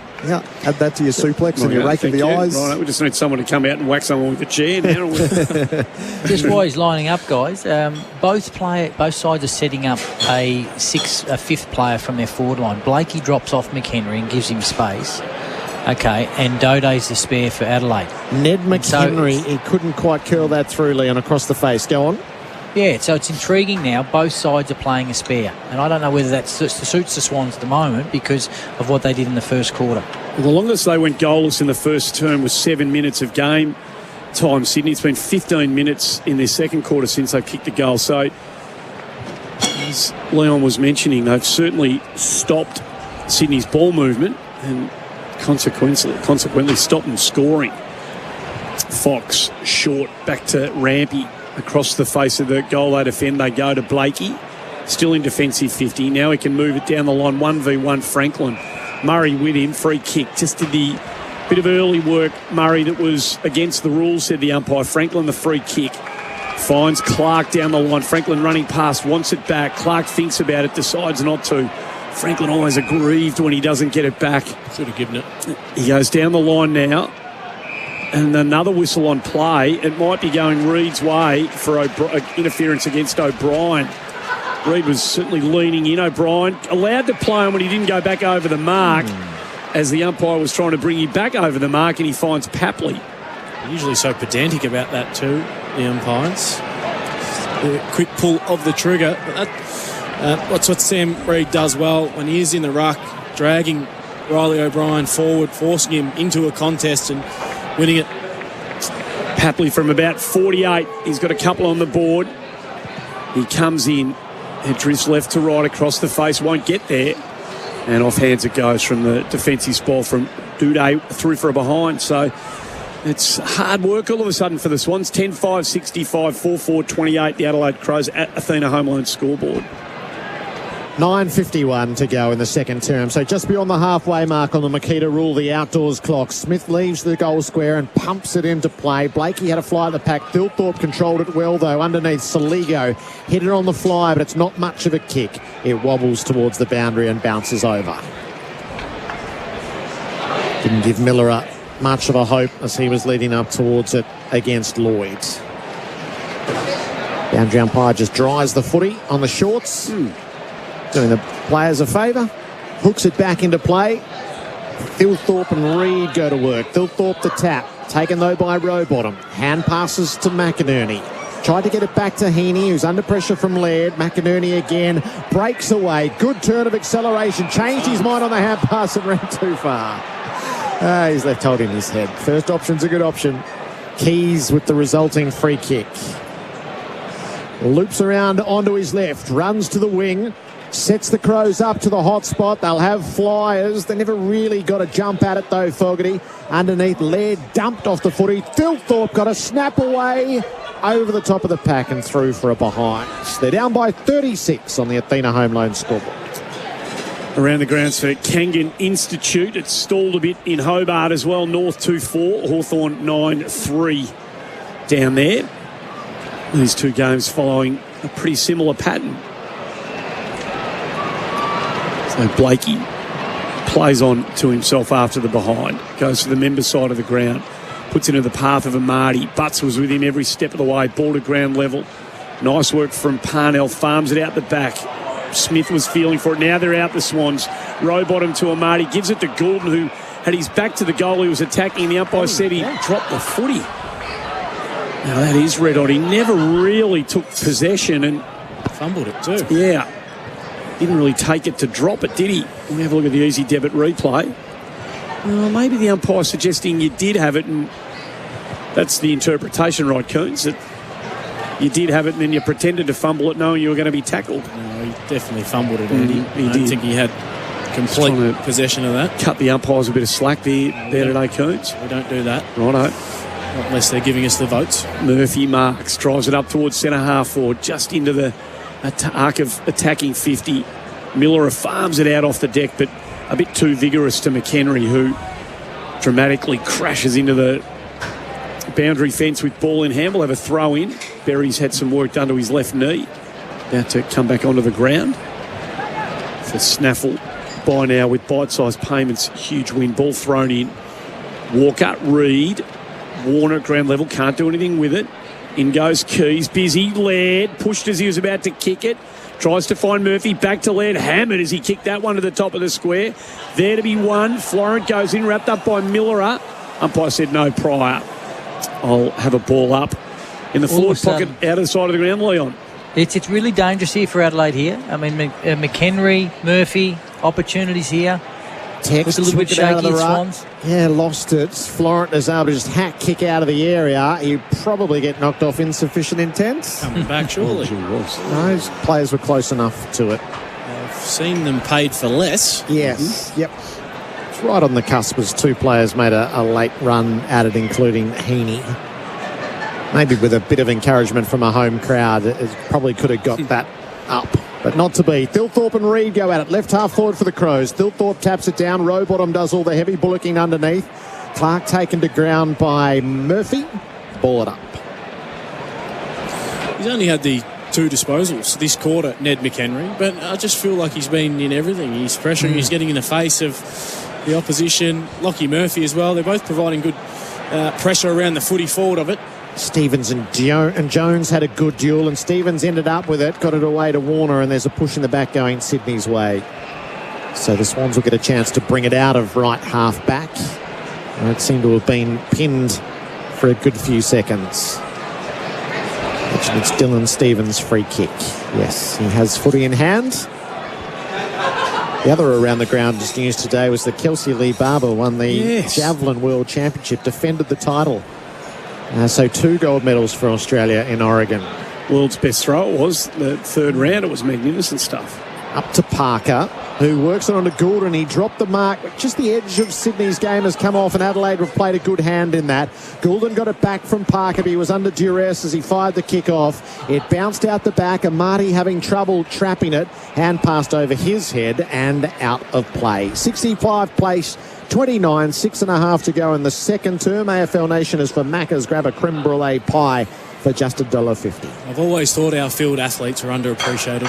They're flying at the moment. Particularly the women are going brilliantly. Yeah, reward for effort. Ball thrown in. Reid and Philthorpe. Ground level row bottom. Kick was smothered, but still finds its way inside forward 50 chance. And McInerney bounced nicely for him. From 49, he sizes it up, but he pushes it way out to the right. And he hit it so badly it didn't get to the boundary line on the full, so it bounces fortuitously for Sydney through for and goes out of bounds. We'll have a boundary throw in. Hard up against their behind post. 65 plays, 29, 23 and a bit minutes into the second quarter. Makita rule the outdoors clock. Reid works his way to the front. Ball to be won. Duday can't do anything with it. Rowbottom around the body. Rowbottom snaps. Rowbottom kicks a point. 10-6, 66, 4-5, 29. Swans by 36 on the Athena Home Loans scoreboard. Pay down your home loan faster with Athena Home Loans. Half-time in Hobart. Hawthorn 9-4, 58 lead North Melbourne 2-5-17. Did I say that right? Hawthorn 9-4 to North Melbourne 2-5. Crows long on the way out. Reid had front position, brought it to ground.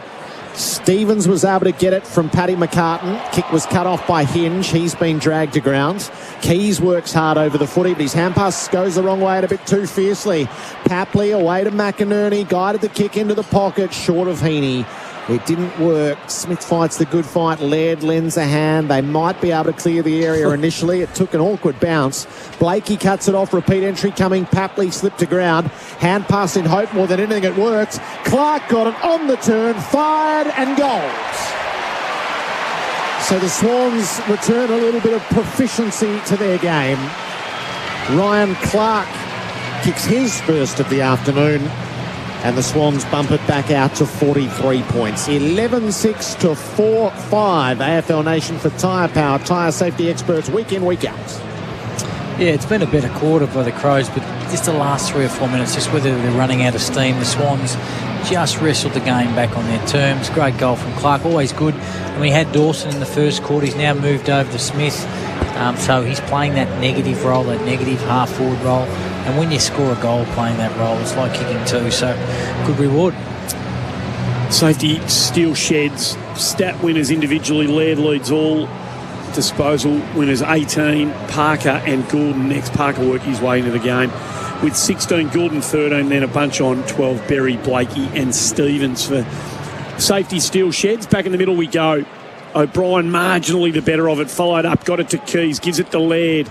Add another one to him and another clearance inside forward 50. But again, just reading the kick off the boot of the kicker, better than the opposition was Tommy McCartan. He marks it, gives it to Lloyd, off to Blakey. Down the line he goes. The kick had to be terrific, and it was.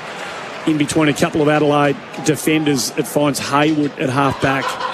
Worked a long way up the ground. He's got Mills out the back in a bit of space. On the bounce, kick just touched off the boot. Franklin was aware of that. Tried to paddle it over his head. Hinge stood in the way. Swans just feel like they're lifting a little bit late in this second quarter. Down the line goes Cook and finds Millerer, who marks right in front of the interchange gates. She'll put in the news. McAdam off the ground with that Corky. Down the line goes Millerer, finds Philthorpe, who got off Florent into the pocket, but again, no communication between the full forward and the centre half forward. And Leon, Tommy McCartan read it like a book. He did, and Walker ducked back when Tilthorpe lowered his eyes and the connection wasn't on. McCartan just read the ball really well, like he's done all year. Short kick to Warner. It's his job to bring it out of the defensive area. Long down the line, Franklin has a leap at it. Murray made the spoil, led underneath, hand pass, charge down. Hinge got it, bounced it up to the 50. McHenry has it, chosen the footy, ducks back inboard, kicks to the teeth of goal. Wasn't quite on. Murphy had to fight the good fight, and Jones is going to lend a hand. Crows are not out of it. Jones took possession, released it out the back. Numbers with Sydney, but Rampy and Lloyd haven't quite dealt with this yet. Onto it goes Murphy. Ball still in motion. Lloyd fed it out the back. Kick comes from Stevens to the defensive area. Well gathered off the turf initially by Clark. He's dragged down. Ball falls to Berry. Found a way through. The goal front is his. And he drills it. Chalk it up to Berry. And the margin back to 37 as the Crows won't be dropped in this second term. 5-5-35 to Sydney 11-6-72. He's had a good game, Barry. He was off there for 10 or 15 minutes with a knee, but just to finish his work, you spoke at the start of this game, Coons, of Warner being a midfielder that can kick goals. I mean, that's the thing that Adelaide lack in the midfield, someone that can go forward and score. And that was a really, really good finish after some great pressure from Murphy. Murphy's been terrific this quarter along with McHenry. They're fighting hard to keep the ball in that front half, Malira as well, and they make Sydney look a little bit vulnerable when that ball's on the ground. It was good to respond. Leon Cameron and Adam Cooney for buymystock.com.au. The easy debit replay showing Lance Franklin completely pulverising Errol Gould in the marking contest. Got a knee right to the chin, did the Sydney wingman. So perhaps some of Buddy's teammates need to be aware of him just at the moment. O'Brien wraps up Warner, made no attempt. That's holding the ball. So the ruckman brought the midfielder to the ground, and then the midfielder didn't do anything with it. Dawson sidesteps, doesn't hit it the way he wanted to the top of the goal square off hands out of bounds. I mean, the weather's played a part in this, but the Crows have done really well just to take the flow out of this game. And at times it is hard to call for you guys, but Matthew Nicks will be wrapped with the pressure and intensity, particularly Murphy in the forward half. Just turning it into more of a scrap, and they've got some inside 50s because of that. No doubt, 61% for safety steel shed. The ball's been in Adelaide's front half this quarter. Berry again across the... No, he does not. He scores 2 in a row. So worked hard around the contest, ran onto the loose footy, swung onto his left foot, and from 30 out directly in front across the body, kicks his second. They cut it back to 31 points, 11-6-72 to 6-5-41, the Adelaide Crows. One with the right and one with the left. Yeah. Again, terrific finish. The repeat stoppage inside forward 50 is clearly working for Adelaide. They look dangerous at stoppage. The more that they can get that opportunity, the more the smalls can really get to work. And, credit to Adelaide's midfield. They've really, really fought back. They were beaten badly other than Laird in the first quarter, and they've really fought back in this quarter. It's a purple patch for Berry. 31-point margin. Crows have kicked 4 goals to 2 in this second term.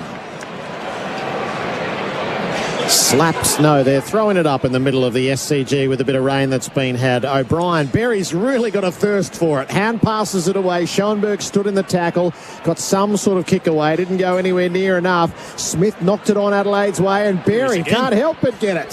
Hand passes it away. Kick comes forward from Cook. It's going to land and pitch. Now, what have they got at the back? Not quite enough. Miller couldn't get clear once it had got past Dilthorpe. Ball it in 15 around from the behind post.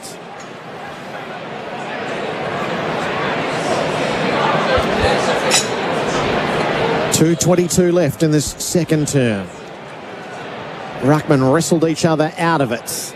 Parker's kick didn't go far because it was touched. Hinge flew at it. He's ended up over the top of it with Rowbottom laying the tackle. He did enough to try to get rid of it. Ball it up at the 50. 24th inside 50 now on the safety steel shed stat sheet. Just about evened it up in terms of disposal efficiency as well.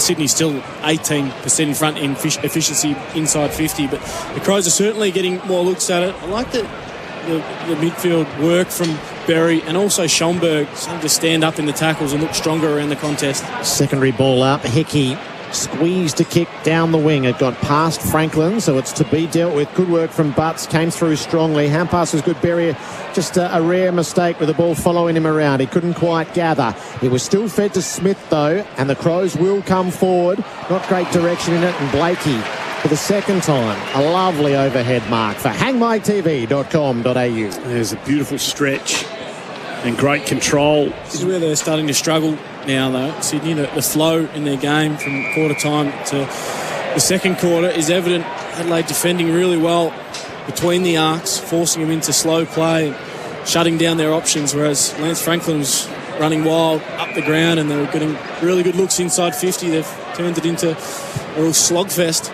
Short to Warner, short to Mills. Down the line he goes, one-on-one. Hickey hitting it hard was Parker.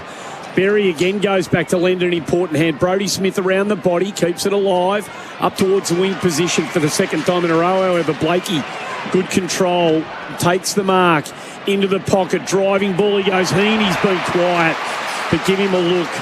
And he found the spot beautifully in front of Hinge. It was a glorious kick. And Heaney marks. Good side for a right footer. He wants to play on and hook this around about 30 out. His heels are on the boundary line. Now he hooks around. Hits it nicely, but it just hooked a bit too hard in the end and clatters into the goal post. Another behind on the board. 11-7-73. Adelaide 6-5-41. Athena Home Loan scoreboard. Nick Blakey with the last two intercept marks. There's a mismatch on Ned McHenry, but the long kick forward is obviously going to be to Blakey's advantage. Is that a change-up to try and get McHenry out of that position to try and get a key forward down there, Leon, or is that just the way it played out? No, it's just the way it's played out at the moment. But, I really like what Adelaide have done, sending that fifth mid inside coming from the forward line. It's really disturbed Sydney's flow of the game. Wide kick in from Duday. Boundary throw in. Papley comes charging through. Got the kick inside 50, but no direction about it. And Smith was able to cut it off in defence. So both coaches down on the boundary for snaffle. Bite-sized payments win. The Crows kick it out the far side for Millerer. Hand passes it away, but the siren will beat the 4A forwards. So the Crows kept some respectability about it in a competitive second term.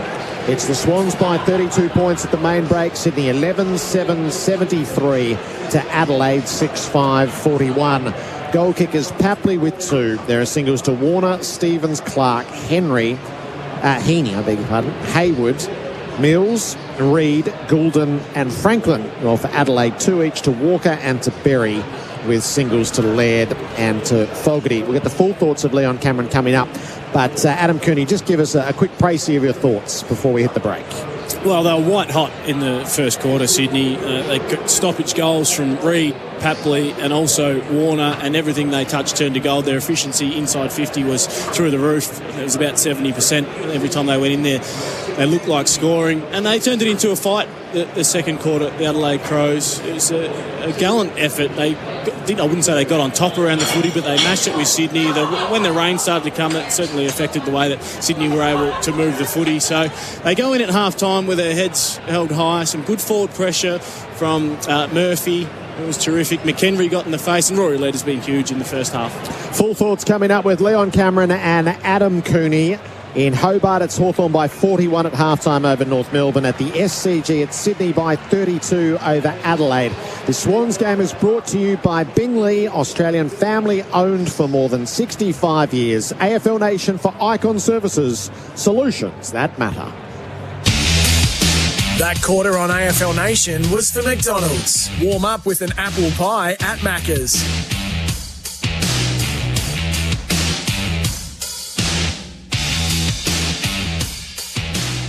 TV for $1 sale on now at Designer Appliances. Spend $4,000 or more on qualifying kitchen appliances to get a select TV for $1. Designer Appliances, Bendigo, Camberwell, Heidelberg, Rosebud and Wantirna South. Or shop online at designerappliances.com.au. T's and C's apply. Campbell Brown here with Andrew Shea, CEO of Builders Academy. Andrew, Builders Academy have won multiple training awards recently. Tell me, what's the secret? Thanks, Brownie. We're really proud to have added over 8,000 graduates. We offer online, classroom-based and worksite training, and most of our students are able to study with subsidies from the Victorian Government. We're really proud of our industry-leading completion rates and the outcomes we help our students achieve to become registered building legends. Thanks, Andrew. Get in touch with Builders Academy on 1300 Legend. RTO 21583.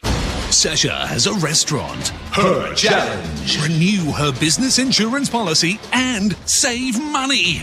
Sasha, your time starts... Yeah, it's all done. but how could you... I just went online to BizCover and got a business insurance pack. Saved me around $600. But I want more drama. Yeah, I don't. There are literally no dramas when you go to BizCover, the business insurance specialists. Save time, money and get instant cover at bizcover.com.au. Sustained performance in footy is more than just one great game. It's about playing consistently, game after game, season after season. Host Plus delivers strong performance over the long term, with top returns over 20 years. A top-performing super fund over the long term, that's a plus. Super Ratings SR50 Balanced Index, December 2021. General advice only. Consider the relevant Host Plus PDS at TMD at hostplus.com.au before deciding if Host Plus is appropriate for you. Past performance is not a reliable indicator of future performance. Search, compare Host Plus today.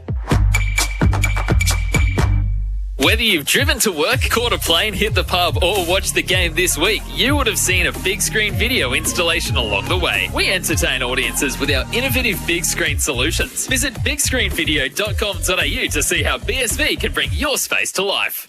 At Chadstone Mitsubishi, you'll find some very sharp offers across the range. You've got the Mitsubishi Outlander with more technology packed in it than a Google conference. Then, if you're after the Mitsubishi Triton, well, get your tongs ready for this. When you buy a Mitsubishi Triton at Chadstone Mitsubishi, you go in the draw to win Australia's best barbecue for you and 5 mates worth 10 grand. See the champion team today. ChadstoneMitsubishi.com.au, LMCT 11716. Melbourne Greyhound Racing doesn't get more exciting than for the Group 1 KCR Pet Transport Maturity Classic.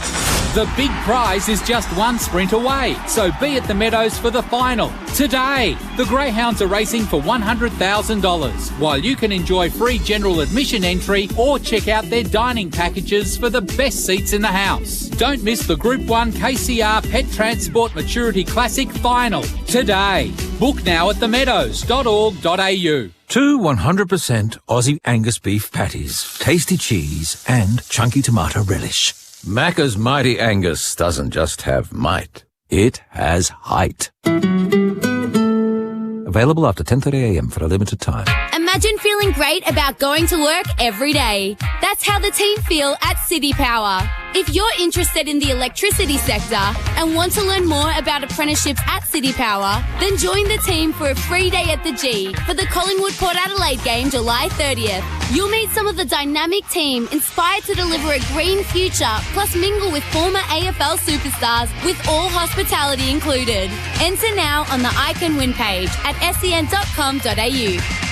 TV for $1 sale on now at Designer Appliances. Spend $4,000 or more on qualifying kitchen appliances to get a select TV for $1. Designer Appliances, Bendigo, Camberwell, Heidelberg, Rosebud and Wantirna South. Or shop online at designerappliances.com.au. T's and C's apply.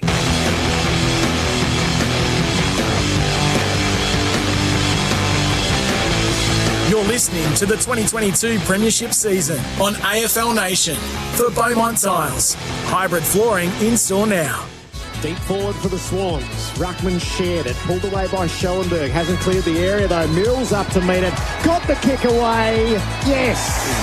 Floated it into the breeze and the rain and saw it home. Blakey cuts it off. Repeat entry coming. Papley slipped to ground. Hand passing Hope more than anything it works. Clark got it on the turn. Fired and goal. So the Swans return a little bit of proficiency to their game. Kick comes from Stevens to the defensive area. Well gathered off the turf initially by Clark. He's dragged down. Ball falls to Berry. Found a way through. The goal front is his and he drills it. Macca's, I'm loving it moments. Grab a creme brulee pie for just $1.50. Crows kicked 4 goals to 2 in the second term. Swans by 32 at the main break. 11-7-73 to Adelaide 6-5-41. It's time for the halftime floor show thanks to Choices Flooring, hybrid flooring for Choices Flooring.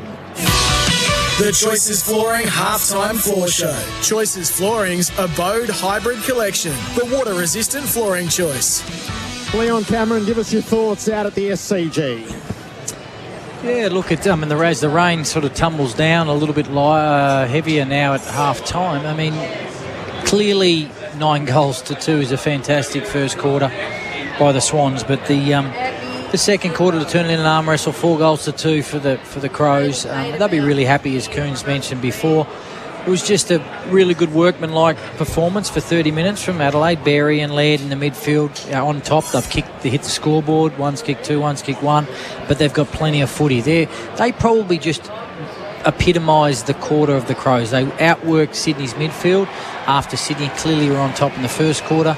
And so having those two boys along with, some really good forward pressure from McHenry and Schoenberg and Jones and Murphy and some of the lesser lights or some of the younger players, it's a really good sign that they could fight back. Because it was let's be honest, easily at quarter time it could have been a whitewash by half time. It could have been a 50, 60 point deficit at half time the way the Swans were going. So it's all of a sudden turned the game. I'm not saying that all of Adelaide are in a position to win the game, but it puts them in a far greater position than what at quarter time.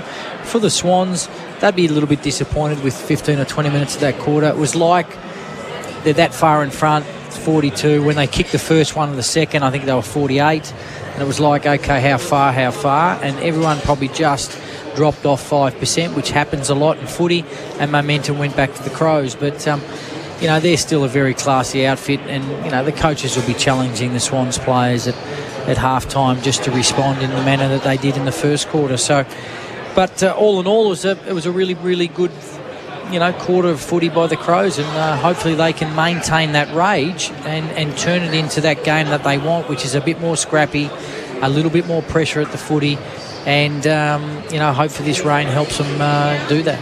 Adam Cooney, what are you seeing on the stat sheet for Safety Steel Sheds designed to save, built to last? Plus 40 total disposals to the Swans, plus 8 in inside 50s. But the Crows actually won the quarter by 1 in terms of inside 50, so they'll be wrapped with that.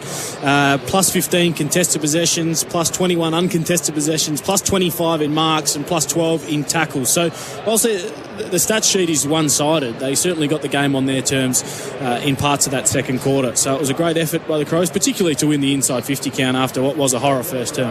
Who are the players who are shaping the game, Leon, so far for Henley Homes? Henley completed homes now selling in Mickleham. Henley.com.au. Berry and Laird, as I mentioned, for the Crows are shaping the game and shaping the fight back. Parker, Mills, Warner, these guys. Stevens, I've really liked his game. Papley up front looks really lively, and Franklin, their forward line looked really lively, Sydney, and I know they dropped off a little bit that quarter, but does everywhere they go. Blakey off half-back, he's having some wonderful moments. He's a really good player. It's an intriguing battle because of, both sides are sending an extra up at stoppage, and Blakey drops off and becomes a spare at times, and Dode does the other. Two completely different players, but it'll be interesting to see whether or not John Longmire sends Blakey up to stoppage to try to even that out, or they just maintain having a spare at either end. He's taken the 2 best marks of the day, Coons, Nick Blakey, for hangmytv.com.au, because that's what they do. No doubt. I tried to steal your thunder on one of them, but thankfully you cut in over the top. We nearly missed that moment. So, yeah, he's been good, and some strong intercept stuff. It has been a mismatch with McHenry at times, and they've got some good drive from Blakey off the back half. What's the unmissable moment, Coons, for Drinkwise? You won't miss a moment if you Drinkwise. Well, what I really enjoy when I watch football is midfield goals, and particularly goals from stoppage inside 50. There was a number to choose from. Papley got one from centre bounce, which was a cracker. Sam Reid floated forward and kicked one from the midfield. And then Berry with the 2 goals, and Laird to kickstart the second term for the mini fight back from the Adelaide Crows. So it's unmissable when you see a good stoppage goal. For Drinkwise, choose to Drinkwise. In the young players who are on the ground, who's the MEGT Rookie of the Day so far? MEGT, your local apprenticeship experts. Call 13 MEGT today. It's probably Saligo. I think you mentioned his rude haircut, and he put together a fine piece of play where he balked around one, and the kick inside was sublime. So you look for those moments from a young player in his first or second year, Leon, to show his wares, and I think he's been okay today. He sure has, but Jared, if you could just track back to about 2004 and Coons talking about rude haircuts. Yeah, thank you. Yep. Very good, very good. MEGT, your local apprenticeship experts. Around the grounds in Hobart, Hawthorn got the flyer. They are 9-4-58 over North Melbourne, 2-5-17 at halftime for Kangan Institute. Our heroes are made at Kangan Institute. RTO 3077. What have you seen from the coaches' boxes? Actually, they're both down on the bench. Leon, what's the coaching move that's caught the eye for TC boxes, home for trays, canopies and toolboxes? Oh, I really like what the Swans have done the last probably month with Clark, and being that really in-your-face negative player on their forward line to complement their class. I mean, he's, let's be honest, he's not the, pure classy player like you see with Heaney, Franklin and Haywood and Papley, but he complements them by going after the side's best running back, and that's what he did with Dawson, and all of a sudden they had to move Dawson. But in saying that, at quarter time, Nixie had a choice and thought, well, what do we do? And they moved him to the half-forward line, and he would go up at stoppage at times, and then McHenry would go up. And so all of a sudden it created a little bit of chaos, and the Swans to get in the flow they wanted to. So both coaches have had some good moments. It'll be interesting to see which one maintains that after the half. When we take your calls across the weekend, it will be for Star 21 2021 Telstra Enterprise Partner of the Year. The Swans by 32 points over the Crows. The halftime floor show, thanks to Choices Flooring, hybrid flooring from Choices Flooring. Next to go is Port Adelaide and Geelong in the twilight on AFL Nation for Icon Services, solutions that matter. The Swans game is brought to you by Bingley, Australian family-owned for 65 years. And Leon Cameron, well, he's in the corporate box today. Coates commentary box. Coates equipped for anything. Cashies Cameron.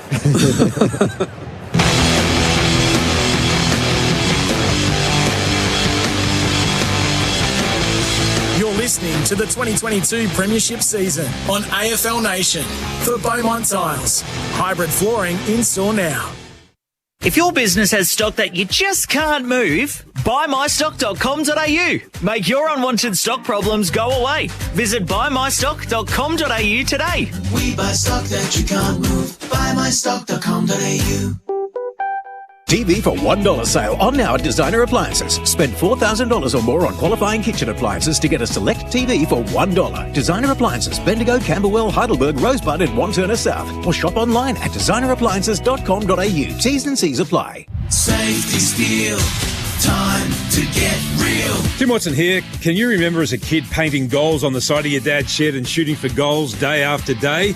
Well, they built them tough back then, just like the sheds from Safety Steel. For prefab steel kit buildings and custom designed sheds that are tough and durable, search Safety Steel. For your dream shed, search Safety Steel. Safety Steel.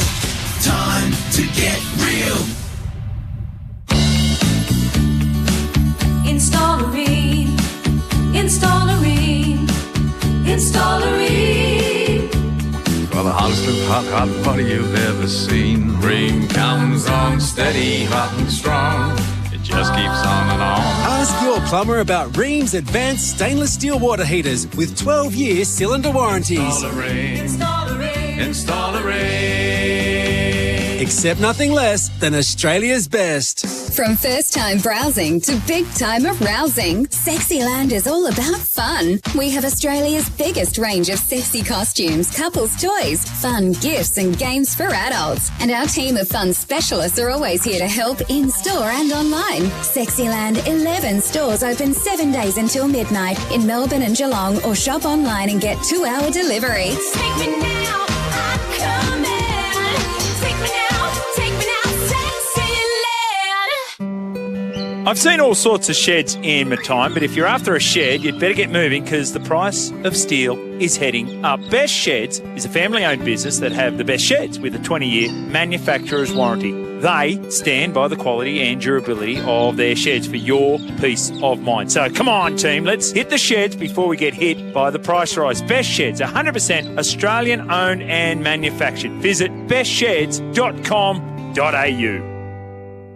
Jetfire heaters from the makers of trusted Australian brand Spitwater are highly efficient, robust and very portable. Industrial, LPG and diesel-fired space heaters. Jetfire heaters come with a fully automatic safe ignition, providing instant reliable heat and are Australian Gas Association approved to the latest safety standards. With distribution, sales and service centres located in Brisbane, Sydney, Albury, Melbourne, Adelaide and Perth, and authorised dealers in all major centres throughout Australia. Call 1-800-SPITWATER now or visit spitwater.com.au today. Hi, I'm Brendan Green from Hira Hubby. Our hubbies have never been busier. Their workload is simply through the roof. If you're a natural at fixing things around the house, you could do it for a living. Imagine having your own business and you can continue to work from home. And with such huge demand for Hira Hubby services, there's never been a better time to maximise your earnings. So take the first step and contact us today. Visit hirahubby.com.au and speak to us about our first year $125,000 income guarantee. hirahubby.com.au. JH Market is your one-stop shop for all your lighting and electrical needs. Sparkies will find the cheapest trade prices guaranteed, like 10-watt LED downlights for only $5.29 each. Make the switch to JH Market. Call 1300 000 808 or visit jh.market today. Anytime Fitness is the gym for anybody, anytime, anywhere. They have over 530 locations in Australia and each one is focused on creating a healthy, happy fitness community. So grab any friend and make healthy happen. Search Anytime Fitness today.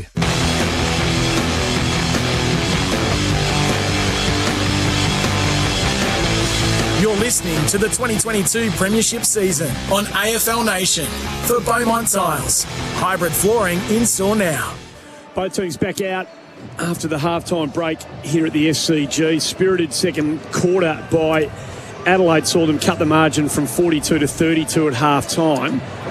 Be interesting to see, won't it, fellas, what Sydney do here. It was so dominant in the first quarter. We've seen it 1,000 times in a game of footy where you feel like you've got the result locked away and then you've just got to get through the next three quarters. And if they're not careful here, Sydney, and they let Adelaide chip away at this again, we could have a 2.5, 3-goal game at three-quarter time, and this could be a whole lot tighter than Sydney wanted to be going into the final quarter.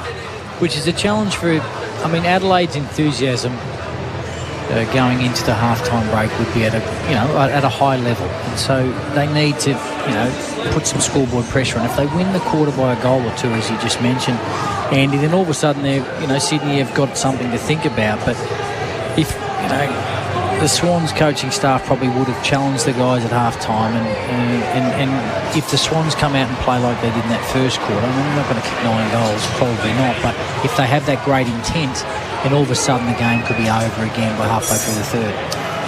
Which is exactly what you'd want it to be if you're the home side. You don't want to be flat to the boards. You'd like to be saving as many petrol tickets as you can at this stage of the year. We know what's in front of them, and it's big ticket stuff. The opening bounce of the third quarter for Tyre Power, tyre safety experts, week in, week out. We're back underway at the SCG. The Swans by 32 points as Hickey goes in and makes it a second effort. There's a whistle here. Everybody looking around. No one quite knows where it's going. It's against Parker, I think, for a hold on Laird, who leads all ball winners to safety. Steel Sheds drives Adelaide forward. Fogarty and Walker came at it. Tom McCartan at ground level has to get the handball away quickly into no man's land, really. Paddy McCartan ripped off the footy. Murphy around the body. Murphy goal. So that is a signal of intent. Good tackling, high pressure inside forward 50, and Murphy, who was busy in the second quarter, puts it on the board.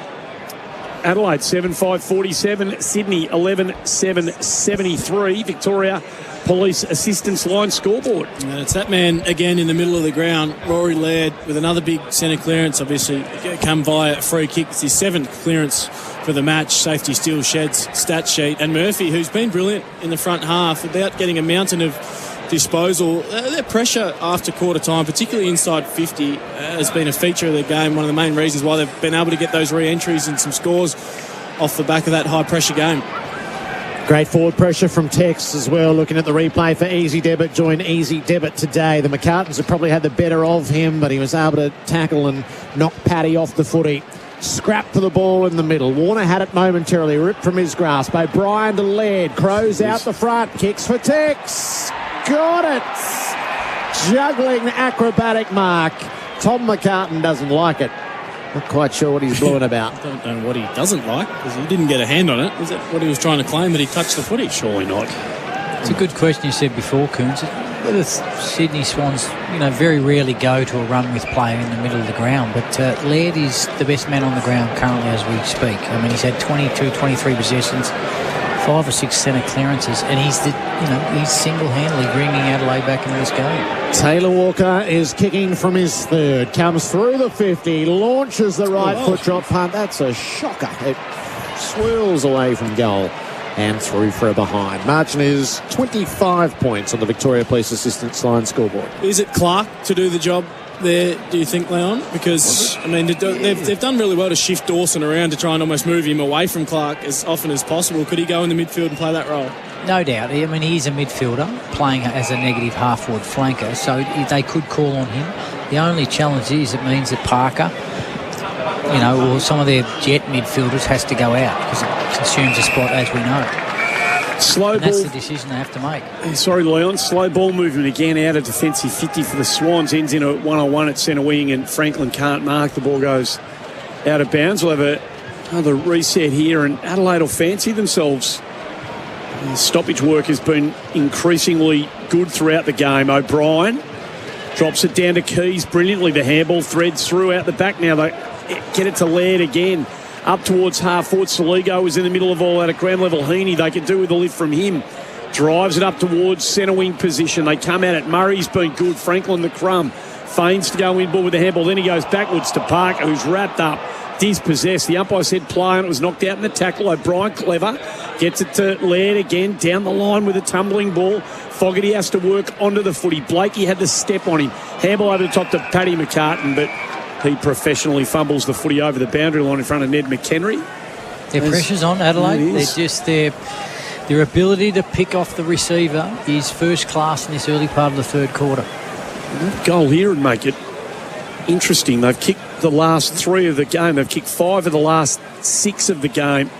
And they've worked their way right back into the contest at the very least. They're a goal away from making a whole lot more interesting on the scoreboard. Laird again picks up the loose footy around the body up towards half-forward. Fogarty can't mark. Murphy goes in. Fogarty puts pressure on Mills and forces Mills and the footy over the boundary line. We'll have a throw in. 11-7, 73, 7-6, 48. Victoria Police Assistance Line scoreboard. 4 minutes gone, third quarter on the Makita Ruley Outdoors clock. It's either Warner or Parker at the stoppages following Laird around, but once it leaves the area, they're just ball chasing, and Laird is finding a heap of footy to start this third term. He and Parker go to work. Another hand pass for Laird. That's ineffective, though. Hickey turns the kick up the wing for the Swans. They're pretty well set, though, in defence. Hinge had a touch, and on the turn, Smith kicks to half-forward. Hickey folds back.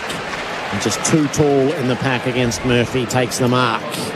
And he guides the Swans up the line. Rowbottom makes the running. He could hand it off to Mills. He chose not to. He kicks instead to half-forward. It didn't reach Reid. It was well gathered in defence by Parnell, but he was dragged one-armed across the boundary by Reid. Throw it in. You're right, Kearns. It's just these fast feet. And if you're ball watching when you've got a player that's got fast feet, then you lose touch and feel on him. 50 out from the Sydney goal now. At the throw-in, O'Brien clears the way, hit it with the hard part of the palm all the way back to the boundary, throw it in again. So, panic stations far from it on the Sydney bench, but certainly more interest from John Longmire than at quarter time. He's got some work to do here just to get his team back on the rails. Mills breaks one tackle, gets it to Rowbottom. He goes down the line in towards the forward pocket. Franklin stands in front of Murray, who's done a good job in the contest today. And the footy goes off hands, out of bounds, like a throw in. Yeah, the first 5 minutes, Lance was on fire, and it's been a really good duel since. I've been impressed with his positioning, Murray. He likes to be aggressive. He's got to the front on the last couple of occasions, and he's having a good duel with the champion. Hickey down the ground, but Laird again gets the loose footy. Down the line he goes with a good clearing kick. Miller and Neely. McHenry gets the crumb. Takes a couple on. Gets around Tom McCartan. Then doesn't panic with a kick.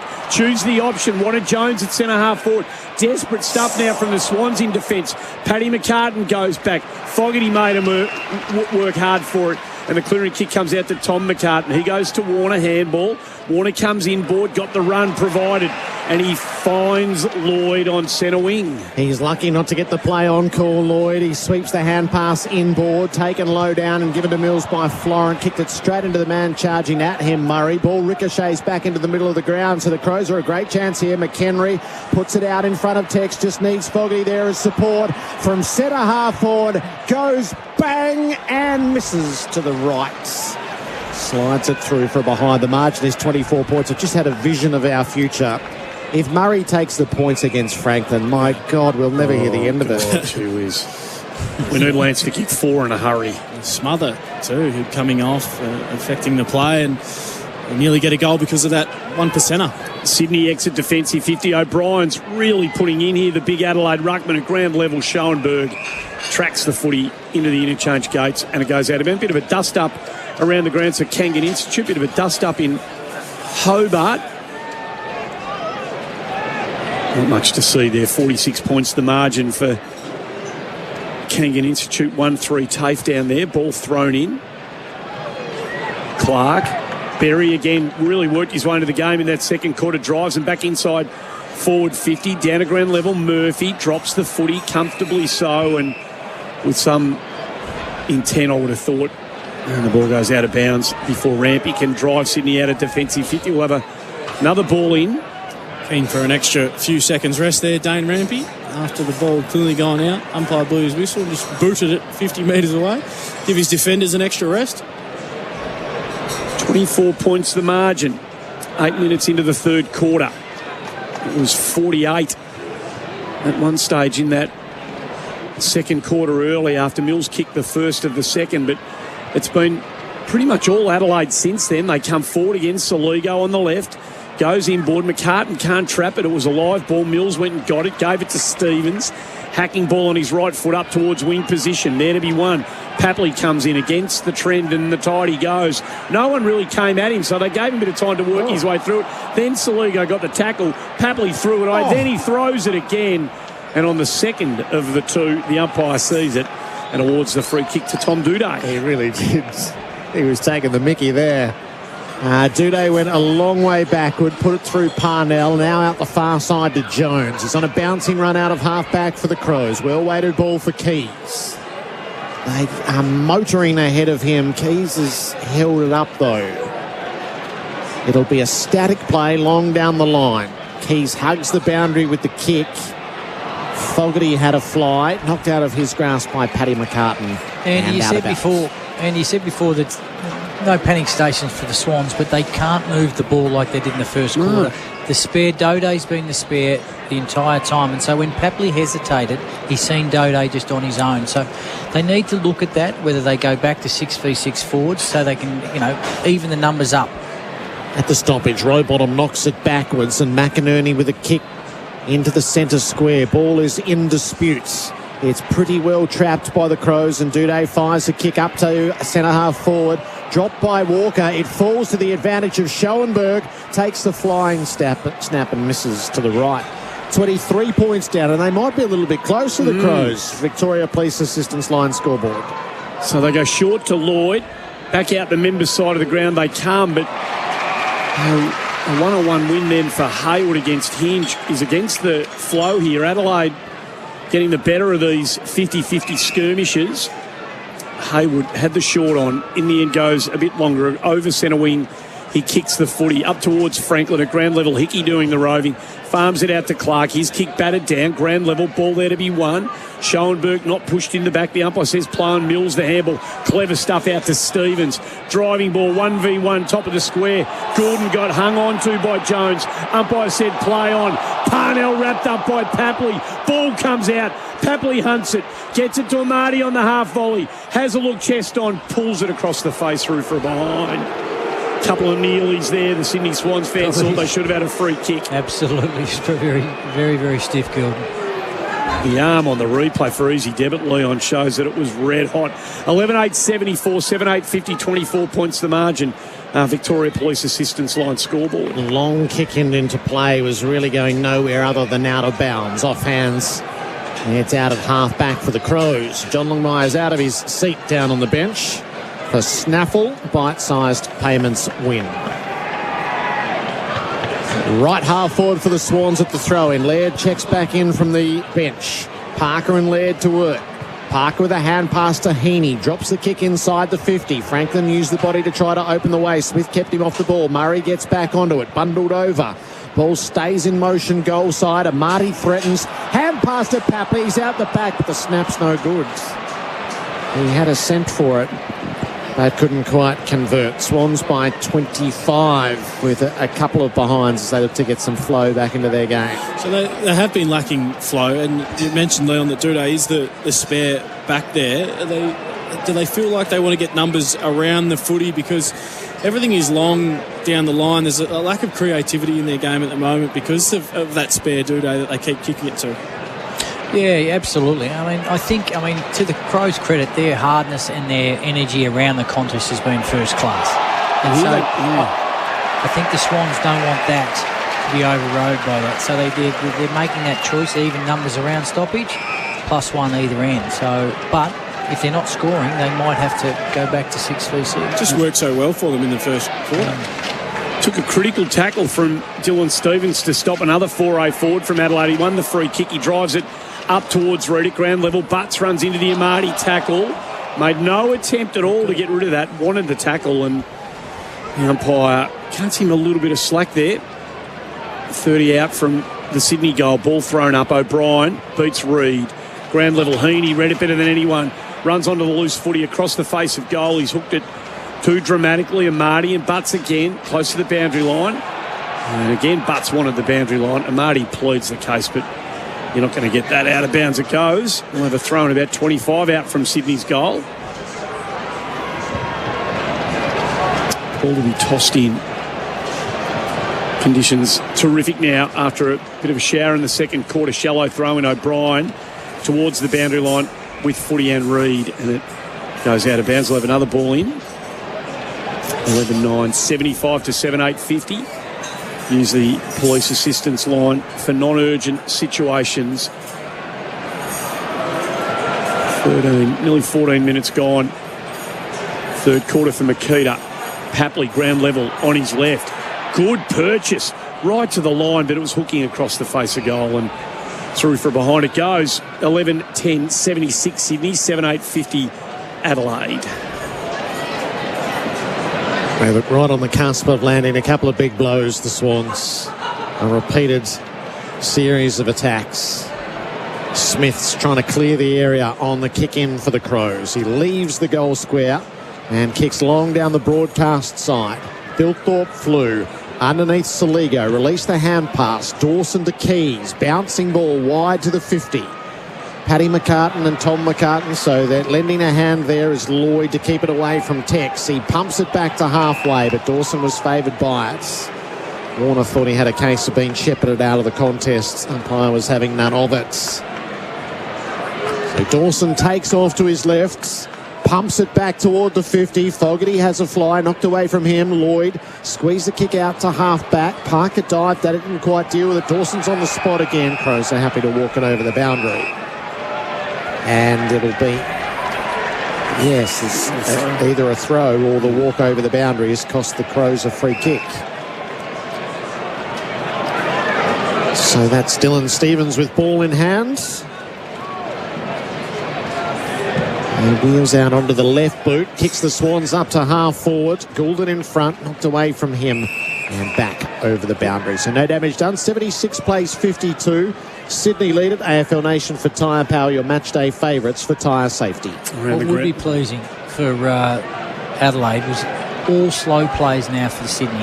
They're just holding them up, forcing them long down the line, not allowing them to come through with that little 45 kick. Well, their tackling pressure has been outstanding. They've closed everything down, Coons and Leon, and they're giving Sydney no time and space. They have another ball up after another good Adelaide tackle. O'Brien swats it down towards Berry, works hard to get a quick kick. It's about 15 metres. McHenry was pulverised from behind. Advantage taken. Schoenberg drives it 2v2.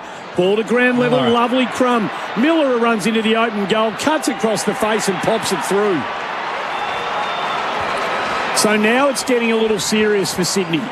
The margin back to 20. Big ball in down on that centre wing position for the Crows, and they have cut back this 48-point deficit to 20 points halfway through the third quarter. 11-10, 76 to 8-8, 56. Miller kicks his first. Really good effort from Fogarty again in the air. I mean, he had a 2v1. He's struggling a little bit, trying to gather his breath at the moment, but he hasn't had a lot of the ball, Fogarty, and that's his next step as developing as a key young forward, is to get to that 15, 18 possessions. But in terms of his energy and his work rate and his willingness to do the little things for his team, it's been first class, and that allowed Miller to crumb the goal. And all of a sudden, as you said, the Crows are right back in this. Similar to Lockie Murphy, forward of the footy. I mean, his pressure has been phenomenal today, and everything he's done has been so creative. Again, just a little handball to get a teammate out and the kick inside 50. You mentioned the contest by Fogarty, and then great stuff from Miller. 6 of the last 7 goals the Crows' way. Berry and Laird try to conspire to bring it forward. Cut off by Hayward. Gave it to Mills, and it's the Swans who bounce it inside 50. It got past Franklin at the first time of asking. Papley sockers it toward goal. Murray gets there. He left it behind. It's sockered through for a rushed score by Parnell. It was hearts in mouth stuff for the Crows defenders. They survived to tell the tale. It's the Swans by 21. Had a good day. Apart from the first 5 minutes, says Murray, but lucky his teammate was there to help him out. He looks a lot like Scott Welsh from behind, the way he moves, and same number from the Adelaide Crows, same hair, different position, obviously. So they go forward again. Dawson gets out the back door, driving ball into space out the back. McHenry, they've got 2v1 here. Thilthorpe gets it to McHenry, walks into the open goal. He was dispossessed. He hung on to it too long.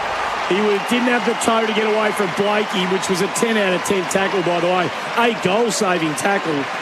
And they force a rush behind. That is a very, very big moment for New Farm. Australian through and through. Crucial. 11-11, 77, 8-9, 57.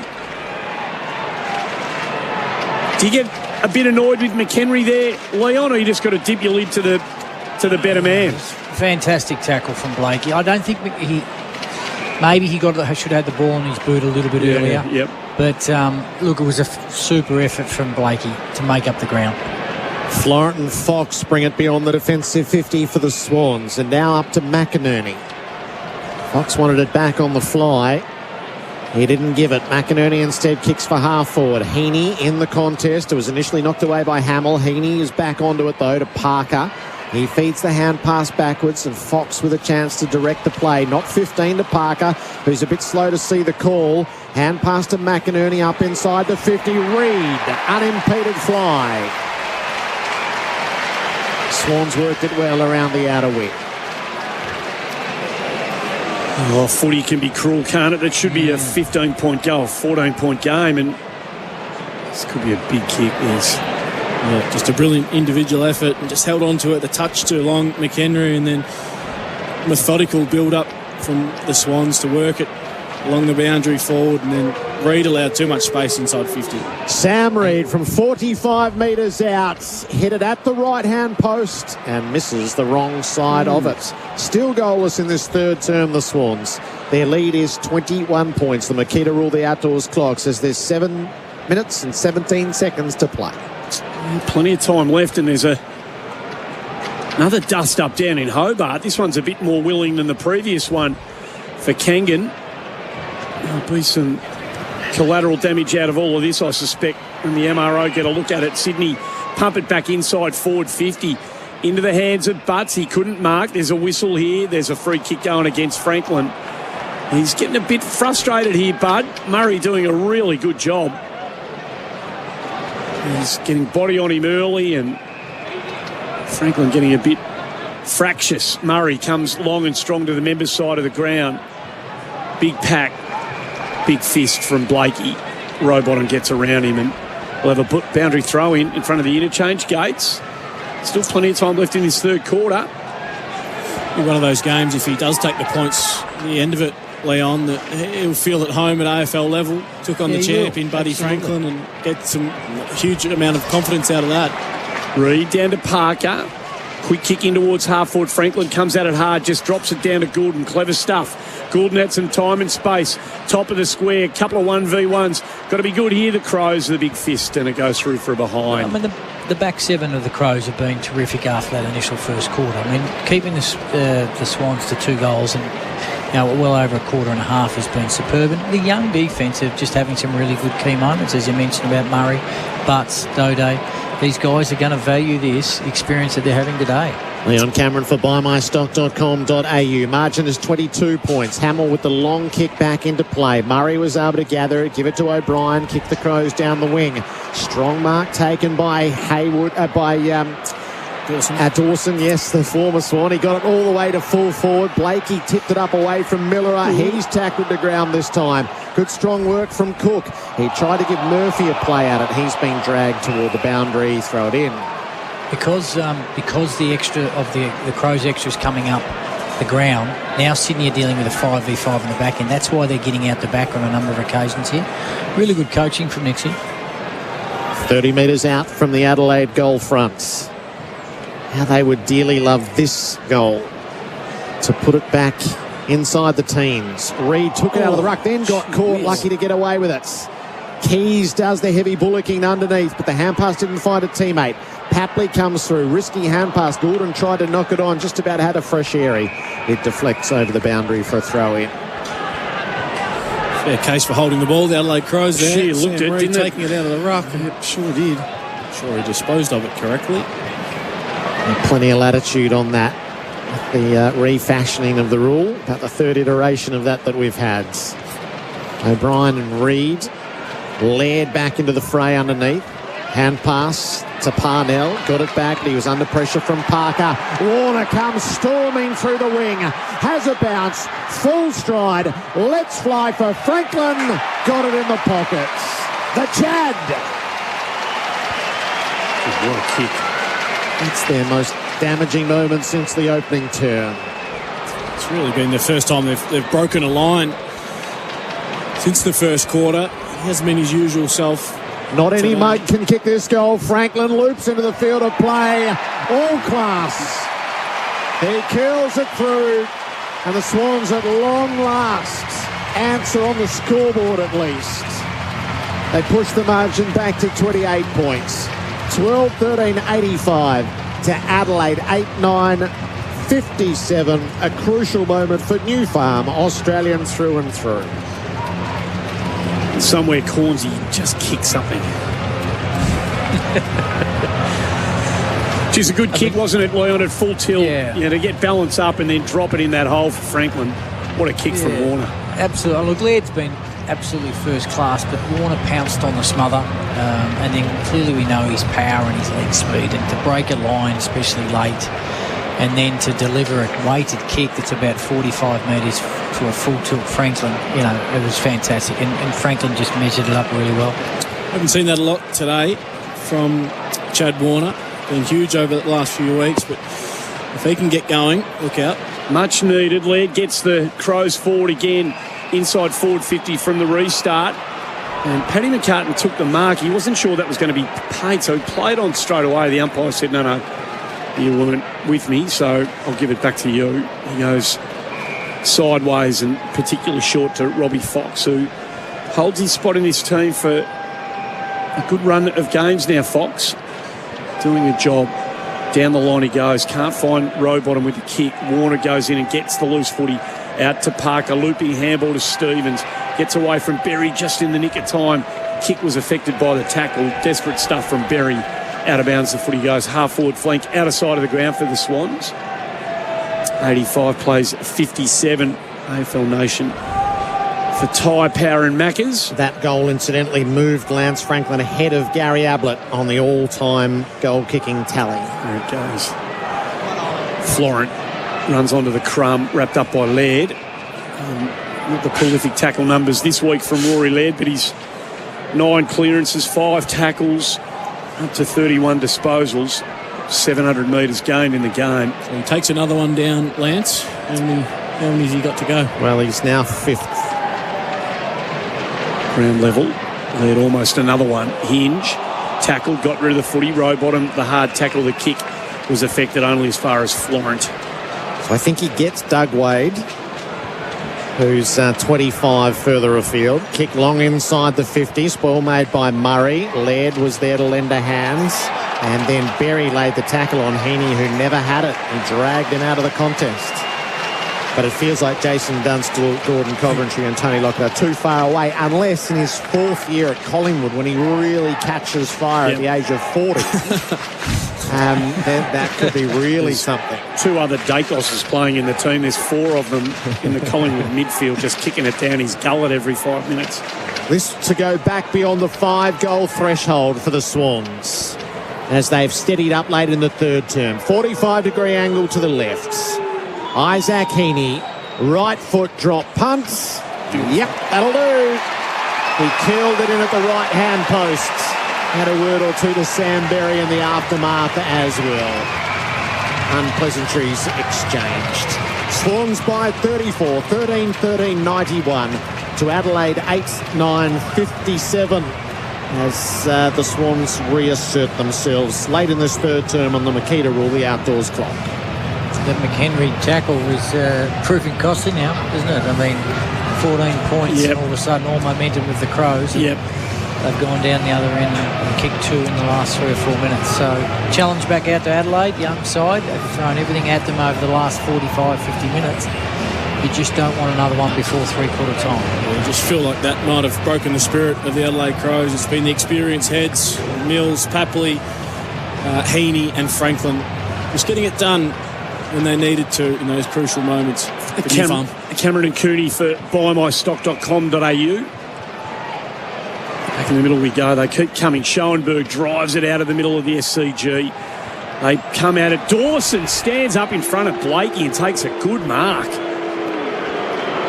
Unfamiliar territory for the former Swan. You don't see him leading up at the kicker terribly often as a deep forward, but you can hear what the locals think about this. This is fair dinkum footy treatment, isn't it? Good on the Sydney locals for embracing what it means to be a fan of this magnificent game. Trader. 43 goals in his 81 career games to this point. It's a beautiful kick. Controlled straight over the goal umpire's head. So they get one back.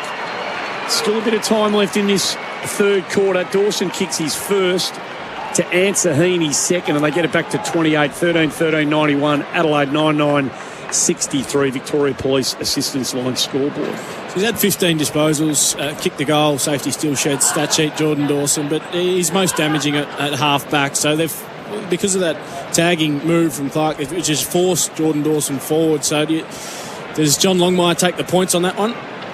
Yeah, probably, absolutely. But it's probably three-quarter time. Throw Dawson into the middle of the ground and just add a little bit more class beside Laird as well. Berry's on top of his game, but just a kicker, just to throw something back at the Swans to see if there are any chance. Swans by 28, Hawks by 58 around the grounds for Kangan Institute. 13 TAFE. Hickey flies high. Keys does the roving though underneath. Berry shoved his man Rowbottom out of the play. Not quite subtle enough. In fact, there might have been Papley. I should, just by the extravagant action, I should have picked that it was Papley. Came flying out as it's being tossed over the top rope. McInerney, he receives, has a look up at the 50. He's just happy to be patient. Lays it off to Blakey. Full stride, delivers low down, and Hickey tumbles down. Couldn't quite hang on to the mark. And he's wrapped up by O'Brien. They're unchanged for the twilight game. Port Adelaide and Geelong. The subs Riley Bonner and Shannon Neal. Not the singer? No. Not Shannon Neal. It's inside the 50. Close. Inside the 50 for the Swans. It'll be balled up. A minute and a half to play in this third term. O'Brien reaches out, taps it away. No way out initially for Duday. They fight the good fight underneath. Schoenberg's ended up dragging that in. It's held to him. Umpire Hayes holding the ball. He certainly dragged it in and wasn't able to push it clear. So Heaney might be a fraction too far out. He's been called to play it. Oh, he wrong foot Schoenberg. Loads it up from 50. And the Crow will be happy to see that miss by a margin. A few blushes saved there. 29-point margin on the minor score. I think he may have been vocal at a number of exchanges, Schoenberg, because every time he goes near the footy, it's a Sydney Swans player rubbing him on the head or having a word back to him. So he's been a bit lippy out there, the young fella. Duday clears the footy. Big fist from Tom McCartan way back inside Forward 50. Hamill handballed it to his teammate who didn't know it was coming. That was Butts. Hit him right between the 4 and the 1, and they're very close together, his 4 and 1, so there's not a lot of room to hit it. Hamill, ground level, wrapped up by Rowbottom. It's not coming out. We'll have a ball up. This is a skinny 41, isn't it? Really tight. 40 out from Sydney's goal. Hickey gets O'Brien out of the way. Keys tries to hack it off the ground. Warner puts his hands on the footy. Berry falls over the top. Keys pushes Rowbottom in the back. He gets rid of Murphy. Umpire calls play on. There's going to be a free kick here, and it's going to go to Murphy. The Sydney fans clearly don't like it. Murphy gives it to Brodie Smith, who runs past now. Overlap inside forward 50 into a 1v1. It clears everybody. McHenry out the back. Can't keep it alive. Put his head into Robbie Fox and hoping to draw a lucky free kick. Not there, says the umpire. Rightfully so. 92 plays 63. Dying stages, third quarter. Can the Crows jag one here late? Ball thrown in O'Brien. Thumps it into territory. Murphy tried to cruise through. Couldn't take the footy. Oh, it's a free kick against Lloyd, and it's going to go to Dawson. For holding on the siren. Oh, he knows how to kick these after the siren. He does. Not quite showdown style, this one, but not far from the same sort of angle. Maybe less acute, but he's going to kick from the wrong side for a lefty, but from about high 40s, maybe closer to 50, but he's had a sider a couple of minutes ago, and this well within his range. To give the Crows something in the three-quarter time, Adelaide pushes it out to the left-hand side, and it stays there through for a behind. So that's the score at three-quarter time. Sydney 13-14-92, Adelaide 9-10-64. Multiple goal scorers, Heaney and Franklin with 2 each, along with Papley. Well, for Adelaide, it's 2 for Walker and 2 for Berry. We're in the Coates commentary studio at the SCG, sort of. Coates, we're more than higher. We're equipped for anything. That quarter on AFL Nation was for Victoria Police. Use the police assistance line for non-urgent situations.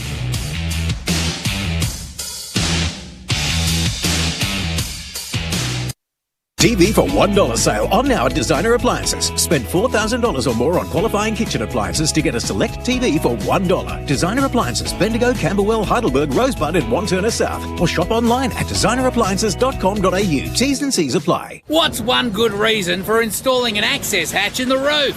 Escaping a zombie attack? Or a safer way to do roof repairs? That makes sense. Roofing and Sheet Metal Centre make custom roof hatches from Colorbond, zinc or gal. They're great for commercial or residential roofs that need regular maintenance. Or an escape hatch. Roofing and Sheet Metal Centre. Everything sheet metal from the roof down. Visit rscentre.com.au today. Hi, I'm Brendan Green from Hire a Hubby. Our hubbies have never been busier. Their workload is simply through the roof. If you're a natural at fixing things around the house, you could do it for a living. Imagine having your own business and you can continue to work from home. And with such huge demand for Hire a Hubby services, there's never been a better time to maximise your earnings. So take the first step and contact us today. Visit hireahubby.com.au and speak to us about our first year $125,000 income guarantee. hireahubby.com.au. If you're running your own business, you're an all-in-one kind of person. You're the CEO, the marketing director, and the bookkeeper. The buck stops with you. Makes sense then that you should use a payment solution that helps make getting paid easier. Easy Debit is the all-in-one payment solution. Whether it's direct debit for recurring or subscription payments, BPay for invoicing, FPOS, phone or online payments. When it comes to dollars, it just makes sense. Easy Debit. Payments done in one. Search EZI Debit today. Oh, a good mark to Wilson. He plays on at full pace and kicks a beauty to Thomas. Thomas gives off to Harris. Harris closes in on 50, but wait, he's tackled by Smith. Or is it Williams? Williams scrabbles for the ball, kicks it to a guy in blue, who kicks it to some other guy in blue. Now some tall bloke has the ball. He kicks it to an even taller bloke. Kick, handball, kick. Don't miss the best bits. You won't miss a moment if you drink Wise. Proudly brought to you by Drinkwise. JH Market is your one-stop shop for all your lighting and electrical needs. Sparkies will find the cheapest trade prices guaranteed, like double GPOs for only $2.69 each. Make the switch to JH Market. Call 1300 000 808 or visit jh.market today. Melbourne Greyhound Racing doesn't get more exciting than for the Group 1 KCR Pet Transport Maturity Classic. The big prize is just one sprint away, so be at the Meadows for the final. Today, the Greyhounds are racing for $100,000, while you can enjoy free general admission entry or check out their dining packages for the best seats in the house. Don't miss the Group 1 KCR Pet Transport Maturity Classic final. Today. Book now at themeadows.org.au. Are you an automotive tech or apprentice? Well, we're looking for the best to join the best heads in the business. You'll get a workplace setting where you can grow, where you'll get access to the latest tools, equipment, software and training, where you're a valued team member in an environment built to bring out your best. Interested? Visit repcoservice.com. Tell us why you're one of the best heads in the business, and you'll go in the running for a weekly prize draw of a Milwaukee tool pack valued at $500. Terms and conditions apply. Visit repcoservice.com for details. Harvey Norman, your premium Optus dealer. Pre-order the new Google Pixel 6a 128GB for $0 up front when you sign up to a new Optus $69 per month SIM-only plan for 24 months. Plus, receive a bonus $150 Harvey Norman gift card. Pre-order ends July 27. Minimum cost $1,656. Not available with other offers. In-store only. Cancellation fees, terms and conditions apply. Visit Harvey Norman, your premium Optus dealer.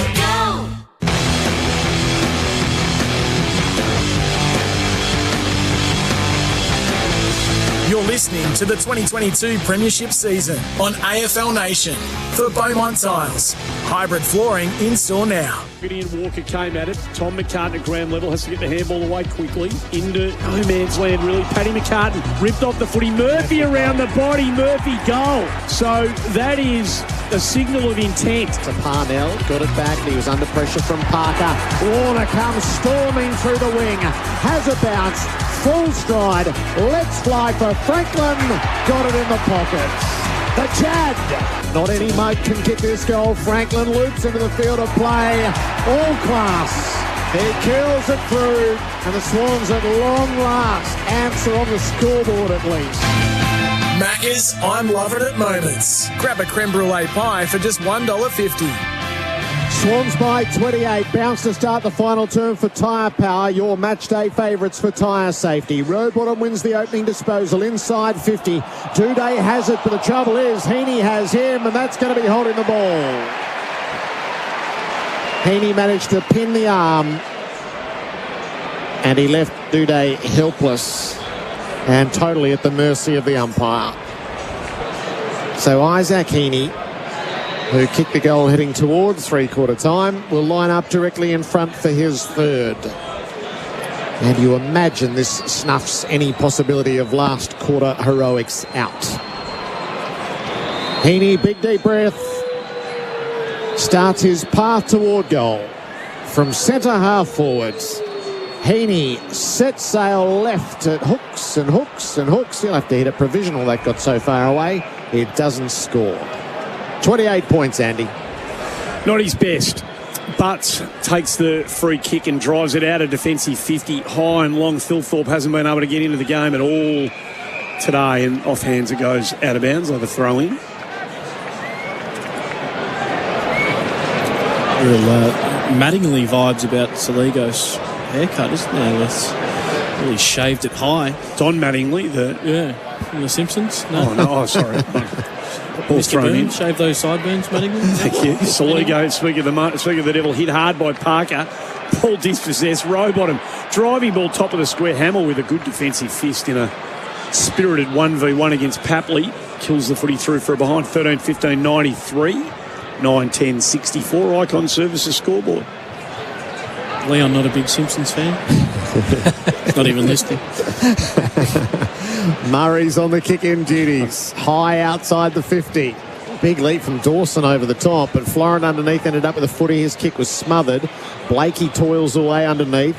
Rowbottom wore some heavy contact. O'Brien dangerously off the ground. It finds its way to Tex on the turn. Open goal front. He's put it out near the goal square. It slips and slides. Through she goes. Tex hits the first of the final term.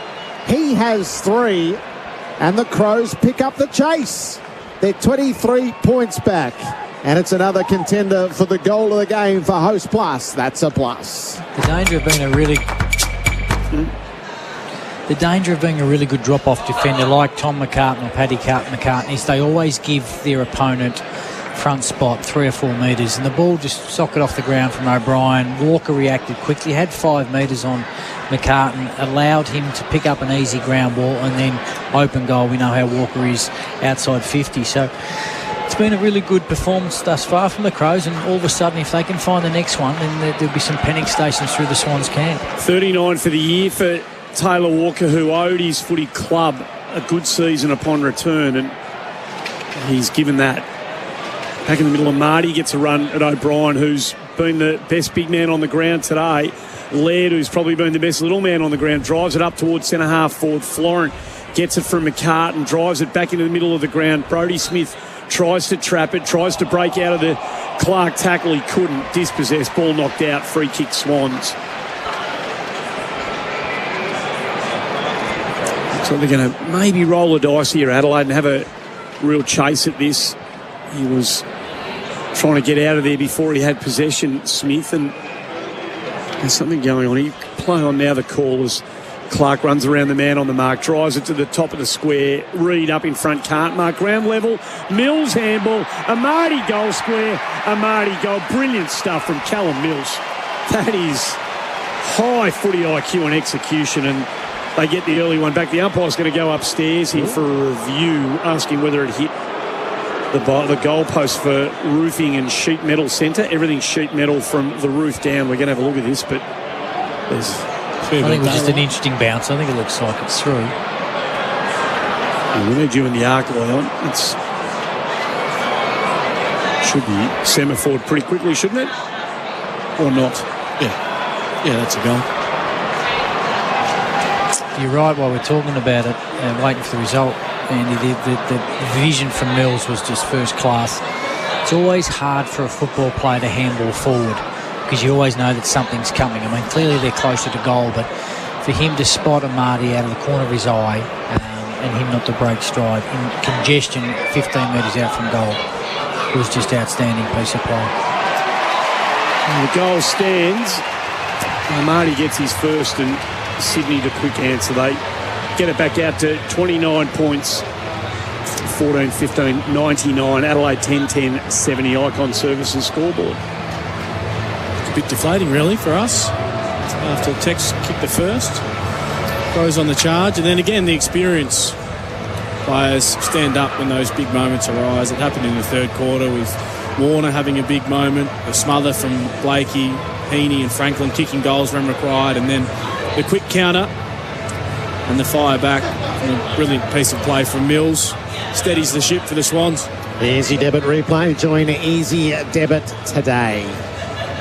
99 plays 70 with the ball back in the middle of the SCG. Opening minutes of the final term. Slapped into the turf, so we're bouncing it again. Tap came to the side, Keys off the ground, but straight into row bottom. The ricochet fell with Reed. Ham passed it up in the air. Brushing his way clear was Berry. Tumbles the kick inside the 50. It'll reach the back. Fogarty mishandled the footy. Paddy McCartan's hand pass. Florent was hit by the pressure. Released it, but has support off the last line from Rampy. Pulls the kick beyond the defensive 50. It pitches straight into the clutches of Smith, though. He's under pressure. He's tackled the whole way. He gives it off to Berry. Suffers the same fate as Hayward brings him down. Ball it up. 30 metres or so out from the Adelaide goal. Up it goes. Reed touches it down to Warner with the clearing kick. Front position butts, though. Takes the mark in front of Amati. 2 kicks out from goal. Loads it up. Tex and Fogarty will both be in the pack. The Smalls are made over the top. The crummer outside of the boot. Saligo. What a wicked curler that is. That's quite something. A wonderful crumbing goal. And the Crows are hanging around. 11-10-76. It has Matty Nix out of his seat rousing the troops down on the boundary for snaffle bite-sized payments win. The Swans 14-15-99. Well, the hairdo, Coons, you like that? Yeah, I love the hairdo. I love the snap too. I was just watching, it was Mills opposed to Soligo there and just got caught watching the footy. So, his back was turned to Soligo, just no body pressure on him whatsoever. The ball came out, good front and centre positioning from the winger, and but Mills had to be a bit tighter there as that kick went in. We just need the next one, just to get under the 18 points to see what happens.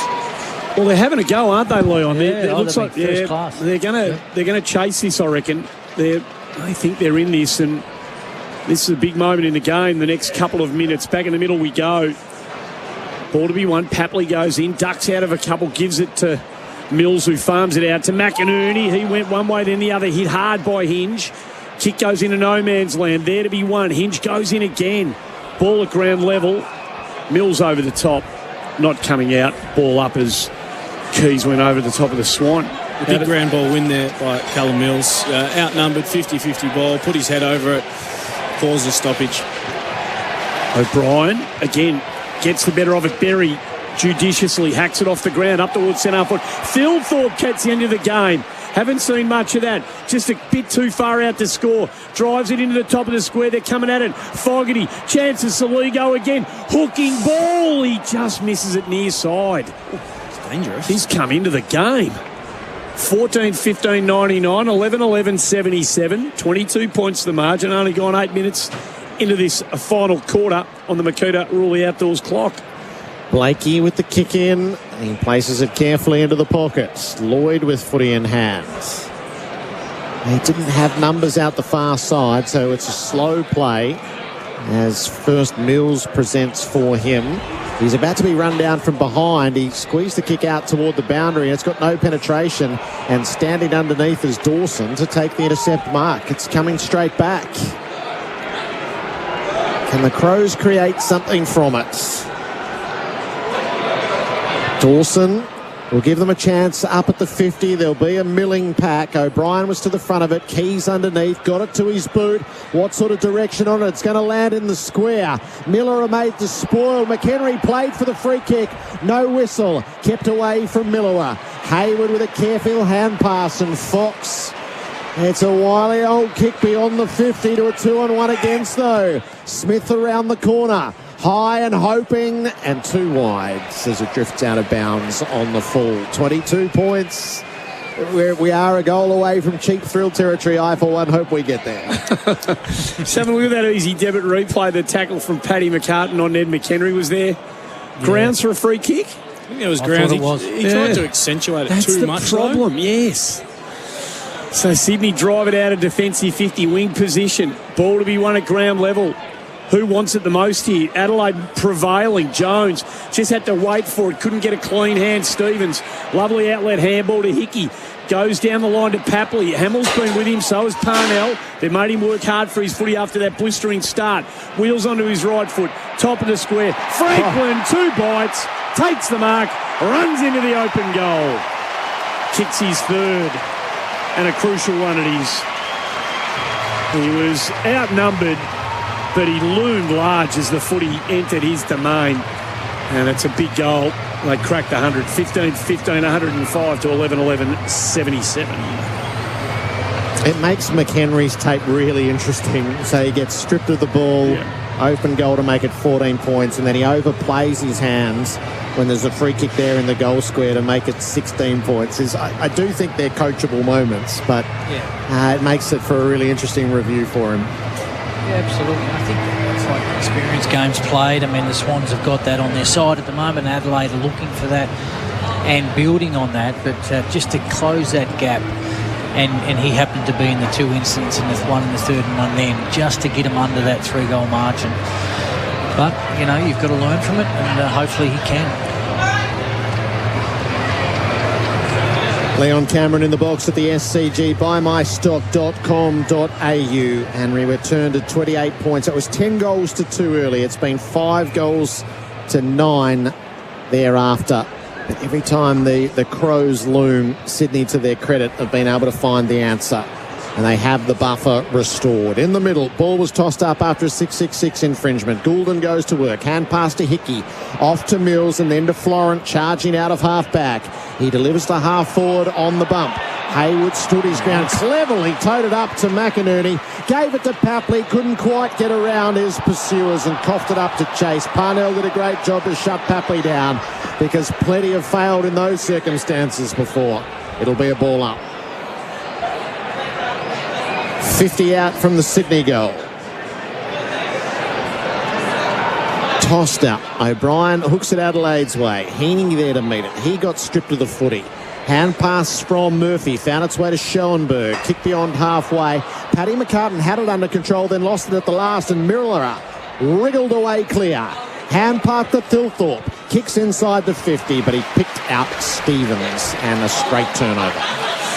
It is, and it goes to Rampy as they look to switch and change the direction a little bit here, Sydney. They do it methodically.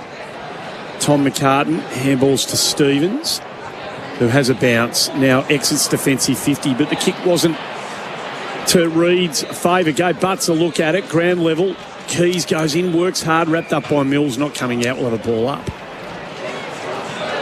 Kick and a half out from Sydney's goal. Are they trying to wrap this one up now, Leon? The extra numbers behind the ball. What's it looking like in defensive 50 for the Swans? Yeah, well, McInerney's playing more of a defensive winger, so it looks like there's 7 a lot of the times, Kearns, and it's hard to judge when you're calling it from there, guys. But McInerney's playing this real defensive wings running pattern at the moment to support their defence, and so's young Stevens from the other side, depending on what side the ball is. There's a kick and a half out from Adelaide's goal. As Sydney defend here, one comes back out to Heaney. He drives up to the wing position, but it's a hold on Hamill from Goulden. He plays on straight away. Saligo's finishing the game strong, gives it to Parnell, who handball looping into the path of Schoenberg. See something else. Miller has dropped an absolute sitter. And they've dropped a couple of sitters inside forward 50 in this game, Adelaide. Sydney a chance to make them pay. Reed, Hayward was held surely by Duday. No, said the umpire. Laird goes in and gets it. Gives it to Schoenberg. Top of the square. Thilthorpe's got the sit. He drops the sitter as well at the top of the square. What the hell is going on? It took them about half an hour to get their first mark of the game, and they're making a meal of a couple late here. Wow. Those moments that they've missed out on, the Adelaide Crows, for all the effort and pressure and slowing Sydney down for a half of footy. They haven't taken those moments when they've presented, and quite often it's gone back the other way, and Sydney paid score. full interest on it. They'll never quite know how this afternoon might have panned out. Lloyd kicks it long down the line and Mills takes the mark. Just to rub it in.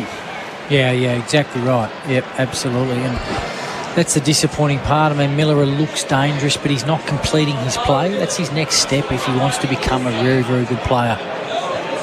Another first-round draft pick too, Leon. They need these players to be good. Rampy bites off the kick to set a half forward. It will fall the way of Goulden, who drew the pressure, and that's holding the ball. Just held onto it to try to create the play. And he got mown down by Laird. So Laird, who feels like he will figure in the votes when we count up for the player of the day for Henley Holmes, build with confidence. Kicks out to half forward, but they're going to be repelled. Blakey comes striding out. Hand passes inboard to Heaney. Forward to the play to Hickey. Was eager to hand pass. There was nobody there, so he threw it onto the boot. Not a bad idea, although it bamboozled Reed as it landed. And it fell the way of Riley. He gives it away. Riley O'Brien gave it away. Schoenberg kicks inside the 50. Taken by Murphy. Popped it to the teeth of goal. Miller gathers. Hand pass to McHenry. He'll get it this time. McHenry trickles it through from the goal line. And again, the Crows are 22 points down at the halfway mark of the final term. It is 12-11-83 Adelaide. Sydney 15-15-105. Icon Services scoreboard, commercial cleaning and integrated property solutions. I love the way they came through the middle then, Coons. It was a fantastic kick to an open forward line, and McHenry and Miller and Murphy are taking their men up really high, and a huge work rate to push back, and it's disturbing the Swans' defence. You know, if you think back at the game at the moment, it's very rare that Tom McCartan or Paddy McCartan have had, your 6 or 7 chop-out marks. And so they're making sure that ball comes to ground. It's just a little bit disappointing that they haven't capitalised on some easy marks. Well, they're close enough to cause a tremor or two here. Are they good enough? Laird's been absolutely magnificent. Another clearance, driving ball out of the middle of the SCG. Fogarty, they could do with one or two of these forwards, just latching onto a couple of these. The crumb from Fogarty was terrific. The handball, not so.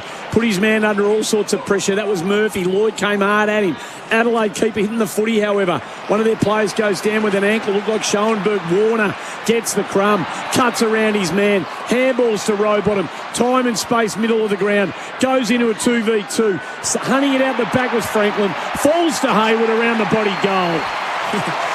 Just like that, Hayward kicks his second and settles a couple of Sydney nerves. 16-15, 111 to 12-11, 83. Icon Services Solutions that matter scoreboard. Again, those moments. Darcy Fogarty coming out, dropping the mark, and then following up. Missed handball, loses his footing, and then the ball goes back the other way. So a great inside 50 from Laird. Presented well, Fogarty. Just love him to clunk that, go back and kick the goal. And he turns one mistake into two, and the Swans on the counter-attack straight through the middle of the SCG. Hayward keeps his feet in the contest on Hamill, an easy finish. So they've just had the answer. Whenever the Adelaide Crows get within striking distance, it's been the Swans' experienced and cool heads which have prevailed. 3 times the Crows have issued the challenge, and 3 times they have been repelled by the Swans. 28-point margin, it's familiar. Out of the middle, Rowbottom wins it to Papley. Bit of a loose hand pass coming forward though, and it's easy work for Dawson to get hold of. He turned out the far side, not his best kick of the day. It trickled out toward the boundary. Fox arrives first. Hand pass didn't clear the area, and Berry took the footy over the boundary. Up to 37 disposals on the safety steel shed stat sheet, Rory Laird. 11 clearances. Outer wing, boundary throw in for Snaffle. Bite-sized payments win. Ruckman form up. O'Brien taps it down to the front. Rowbottom impeded, hacked it out of mid-air. Hickey gets hold of it, kicks up to half forward, and it is well repelled in defence, this time by Butts. A couple of crisp gags from Leon in the corporate box there, obviously. Fire 'em up, mate. Leave them wanting more. Kick close to the boundary for Dawson. What's Dawson up to, Coons? It must be just about the second highest on the ground. He's only at 19. Okay. Off to Schoenberg, who lost it in the skirmish, and the kick comes back to half forward for the Swans. Butts again over the top. He pinches the footy and gives it away. Dawson. He kicks beyond halfway. Hacked off the turf, but not to any great effect. Swans have it over on the far side. Parker got it from Fox and measured it off well to Rowbottom. There's no real reason to go quickly. Short ball to Warner. Happy to monopolise the footy just for the time being. Warner has a look up inside the 50. Give him a chance to take a mark. Amati comes flying out. Knocked away from him. Ball loose for a moment. Duday onto it. Worked the hand pass away. Hamill worked it away to Berry. Kick wide at half-back. He didn't find Fogarty, and it is out of bounds on the dribble. The major ball winners led with 37. Mills 25, Parker 25, 23 apiece to Berry with the 2 goals, and Dylan Stevens. Nick Blakey 22, Rowbottom 22. Nice work. Adam Cooney for buymystock.com.au. Ball thrown in. Reid works his way to the front position. Parker had a look at it. Hit Schoenberg hard. Ball spills out to Stevens. Looping handball out the back to Fox on the left foot. Up towards centre half forward he goes. Hamill's done a really good job. He had the hard task on Papley, who was red hot early, and I reckon he's done a pretty good job, Hamill, since quarter time. Yeah, he sure has, Andy. I think some real big one-on-ones, in the second, third and the fourth quarter. And clearly Papley was out of control in that first. They drive it up towards half forward, Adelaide. They keep on coming, but Florin intercepts the Walker handball. Down the line he goes to Warner, who takes a mark, cuts around his man, has a bounce, runs through the wing position, up towards half forward. There is that Papley-Hamill matchup. Got to be 50. Papley takes the mark. It's on behind play. It'll be interesting to see what happens at the other end when the umpire settles all this down. Did he say that, no, he's not going to give Papley the 50. Papley comes inboard in the meantime as there was complete disarray in the Adelaide defensive 50. And the mark's taken by Reid. Tackled him to the ground after he marked the footy. Hamill on Papley, so it should have been 50, but the Swans will get a set shot from 45. Been okay too, Sam Reid. Yeah, started well. Not happy with Walker, who on the replay put down Florin after he got rid of the kick. Reid comes in. It's to the line. It drifts across the face of goal, through from behind. 16-16, 112 to 12-11, 83 Icon Services scoreboard. Final score in Hobart, Hawthorn 19-7, 121 defeat North Melbourne 11-9-75. Around the grounds for Kangan, Institute 13 Tate. The kick in landed with Tex, who then blazed it out of bounds on the full. Marked in the front row, thrown up in the air as if it was a slipscatch. Big hugs exchange with his mate. Came to the footy, got on the telly. Well done, Chad. Great stuff. Good man. Nicola Spurrier, she wouldn't be happy with that. No. Do not touch the ball. Sweaty men. Sweaty men. Sharon. Lloyd and Fox combine in defence for the Swans, and Mills as the sting has gone out of it. He places the ball to centre half back. No real rush. Lloyd out the far side. Mark taken by McInerney, who was prolific early. He guides the Swans around the wing. Clark's going to give some ground. Coons, we might actually start to work through some of our categories if they're just going to kick it around. So who have you got for the MEGT Rookie of the Day, your local apprenticeship experts, as Blakey turns it straight over to Saligo. He might be about to get a mention that again. Man, Jake Saligo. He's had 17 disposals and kicked a very, very nice goal, and he's got a gorgeous haircut to go with it. Blakey cut his kick off and delivers back to centre field. Heaney made a spoil to put Reid into the play, and Warner's onto it again. He guides the play to half forward, taken by McInerney. Hand pass was okay. Goulden, was Heaney who knocked it to the teeth of goal. Franklin, deft touch over to Hayward, who rams through his third. Swans push it beyond the 5-goal threshold with that. 34-point leaders, 17-16, 186 to Adelaide, 12-11-83. So MEGT supporting employers and apprentices for more than 40 years. Nick Blakey's the hanger of the day, hangmytv.com.au, because that's what they do. Graceful, ever so graceful mark in the opening term. You got a tackle or tackler of the day for Toro. Count on Toro to get the job done. Yeah, quantity over quality guy. That's me. I'm going to go with Ben Keys. He's had a dozen tackles so far this afternoon. Nick Blakey's tackle was pretty big. That was a big one individually, yeah. But as I said, I'm quantity over quality. I like it. A goal of the game for Host Plus, an industry super fun for all Australians. It's probably a toss-up between Chad Warner's stoppage goal in the boundary in the first quarter and Saligo's snap only a few minutes ago. And an unmissable moment for Drinkwise. Choose to Drinkwise. You won't miss a moment if you Drinkwise. Lance Franklin's second goal took him ahead of Gary Ablett, 5th all-time on the goal-kicking record. Yeah, it's a moment in history as Sydney start to work it out of the middle of the ground again. Called to play on. Goulden wheels onto his left, driving ball top of the square. Hayward wants another one. Ball to ground level. Amati was in the middle of the pack. Keys wrapped up. Doesn't get an effective handball up. I said fair enough. Play on as Duday. Tackle with ball in hand over the boundary line. What a throw in. About 20 metres around from Sydney's goal. Make it 25. 17-16 to 12-11. Dying stages of this one, set up with that brilliant Sydney opening quarter, this one, and they'll stay in touch with the top 4 as a result. Dawson wrapped up, not coming out. We'll have another ball up. Clean bill of health for the Swans thus far. Hopefully nothing awful happens in the last 4 minutes. Keys, quick ball out of the congestion up towards the wing position. Walker hits it hard, puts it out into the path of Fogarty, wrapped up by Blakey. Fogarty good enough to break the tackle, then drop the footy. Ball spilled free, goes in again.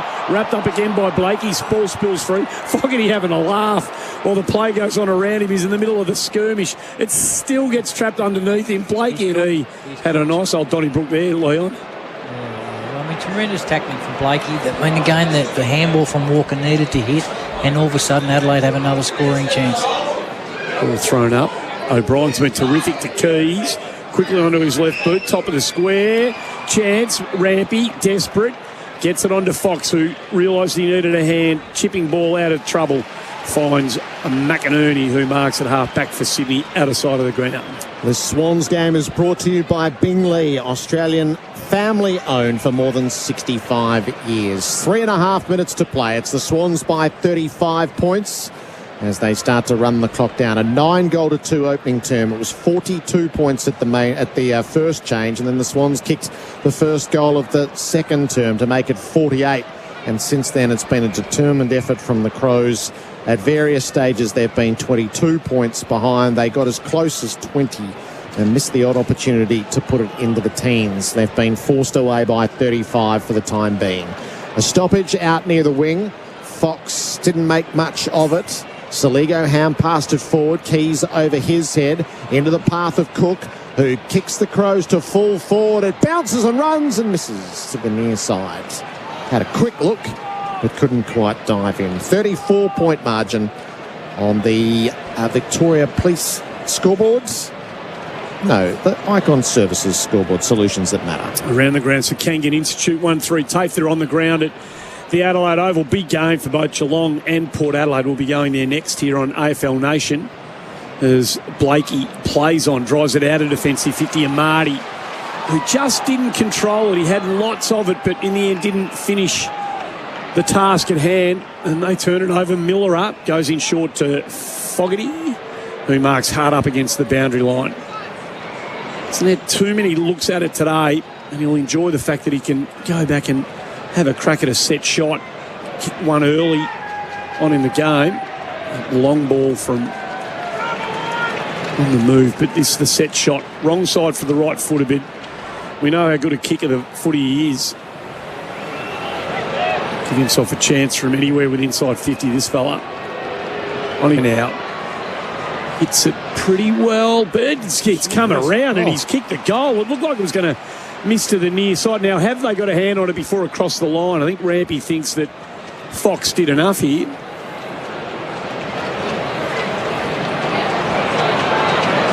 Umpire's score review soft call is a touch behind. Well, you've got a sly paw in there. Fox. It looks like a good call. Hey, Leon, have you got the votes by any chance? We've ticked those off. The Player of the Year, thanks to Henley Homes. Henley completed homes now selling in Mickleham. Henley.com.au. I thought, Rory Laird's been the best man on the ground. He's consistently over the four quarters, so he's got the three. Started with the three, Leon. Yep, I've gone the unconventional. Other way. Didn't work his way up to the crescendo. It's gone bang. Unconventional, I like it. And I thought Dylan Stevens had a really good game, so I've given him the 2. I thought he's had a really good game out there on the wing. He's improved, he's kicked the goal. There's a lot of plays even with the Swans, and the other one I gave to Blakey, 1 vote. Just he's had a really good game off half-back flank. I mean, Papley started the game and probably put the game to bed in the first quarter. He was outstanding, but probably just died away a little bit, so he's a little bit unlucky. So I'll go back the other way. Blakey 1, Stevens 2, Laird 3. Does that suit you, Kearns? Oh, hey, you're the senior dog around here. I'm just your player, and you're still my midfield coach. 33 points for Swans lead. They have it at half-back. So the Swans will be in 5th place tonight once this result lands, and depending what happens for the rest of the weekend, but they're certainly giving themselves a look at that top 4. So the ladder for 40 Winks, any size mattress, is the price of a single at 40 Winks. 48 points. Their percentage right now is 121.9. They'll move ahead of Collingwood provisionally, but the Maggies can go back in front of them should they be victorious tomorrow. It puts them on level terms with Brisbane ahead of that game. And it can get interesting up ahead as this weekend goes along. We're in the final minute of the game. There's a 33-point margin as we look toward the final sign.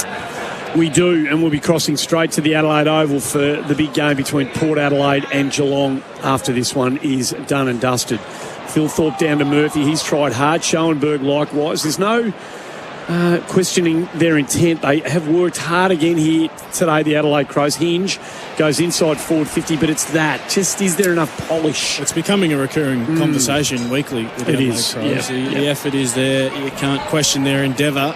It's just, again, that bit of ball use and some of the mistakes going forward and also inside 50, the missed opportunities with Adelaide Crows. Again, it's a similar story. Yeah, it's a classy mid. One classy mid, another classy half forward flanker. And whether that comes in the draft or the trade, and they're not far away. So the Wolves were at the door for the Crows a couple of weeks ago, but two credible performances, first against Collingwood and now against the Swans. But Sydney are going to get what they came for as the seconds tick down. They will be victorious by 33 points. The final score at the SCG will be 17-16, 118 Sydney over the Adelaide Crows.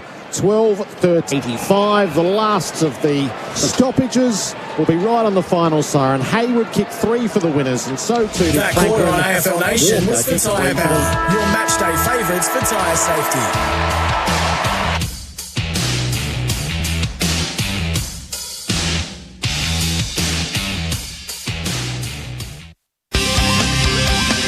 Trackside, your daily fix on all things racing. All the results, all the news, all the form. Live daily on SEN Track.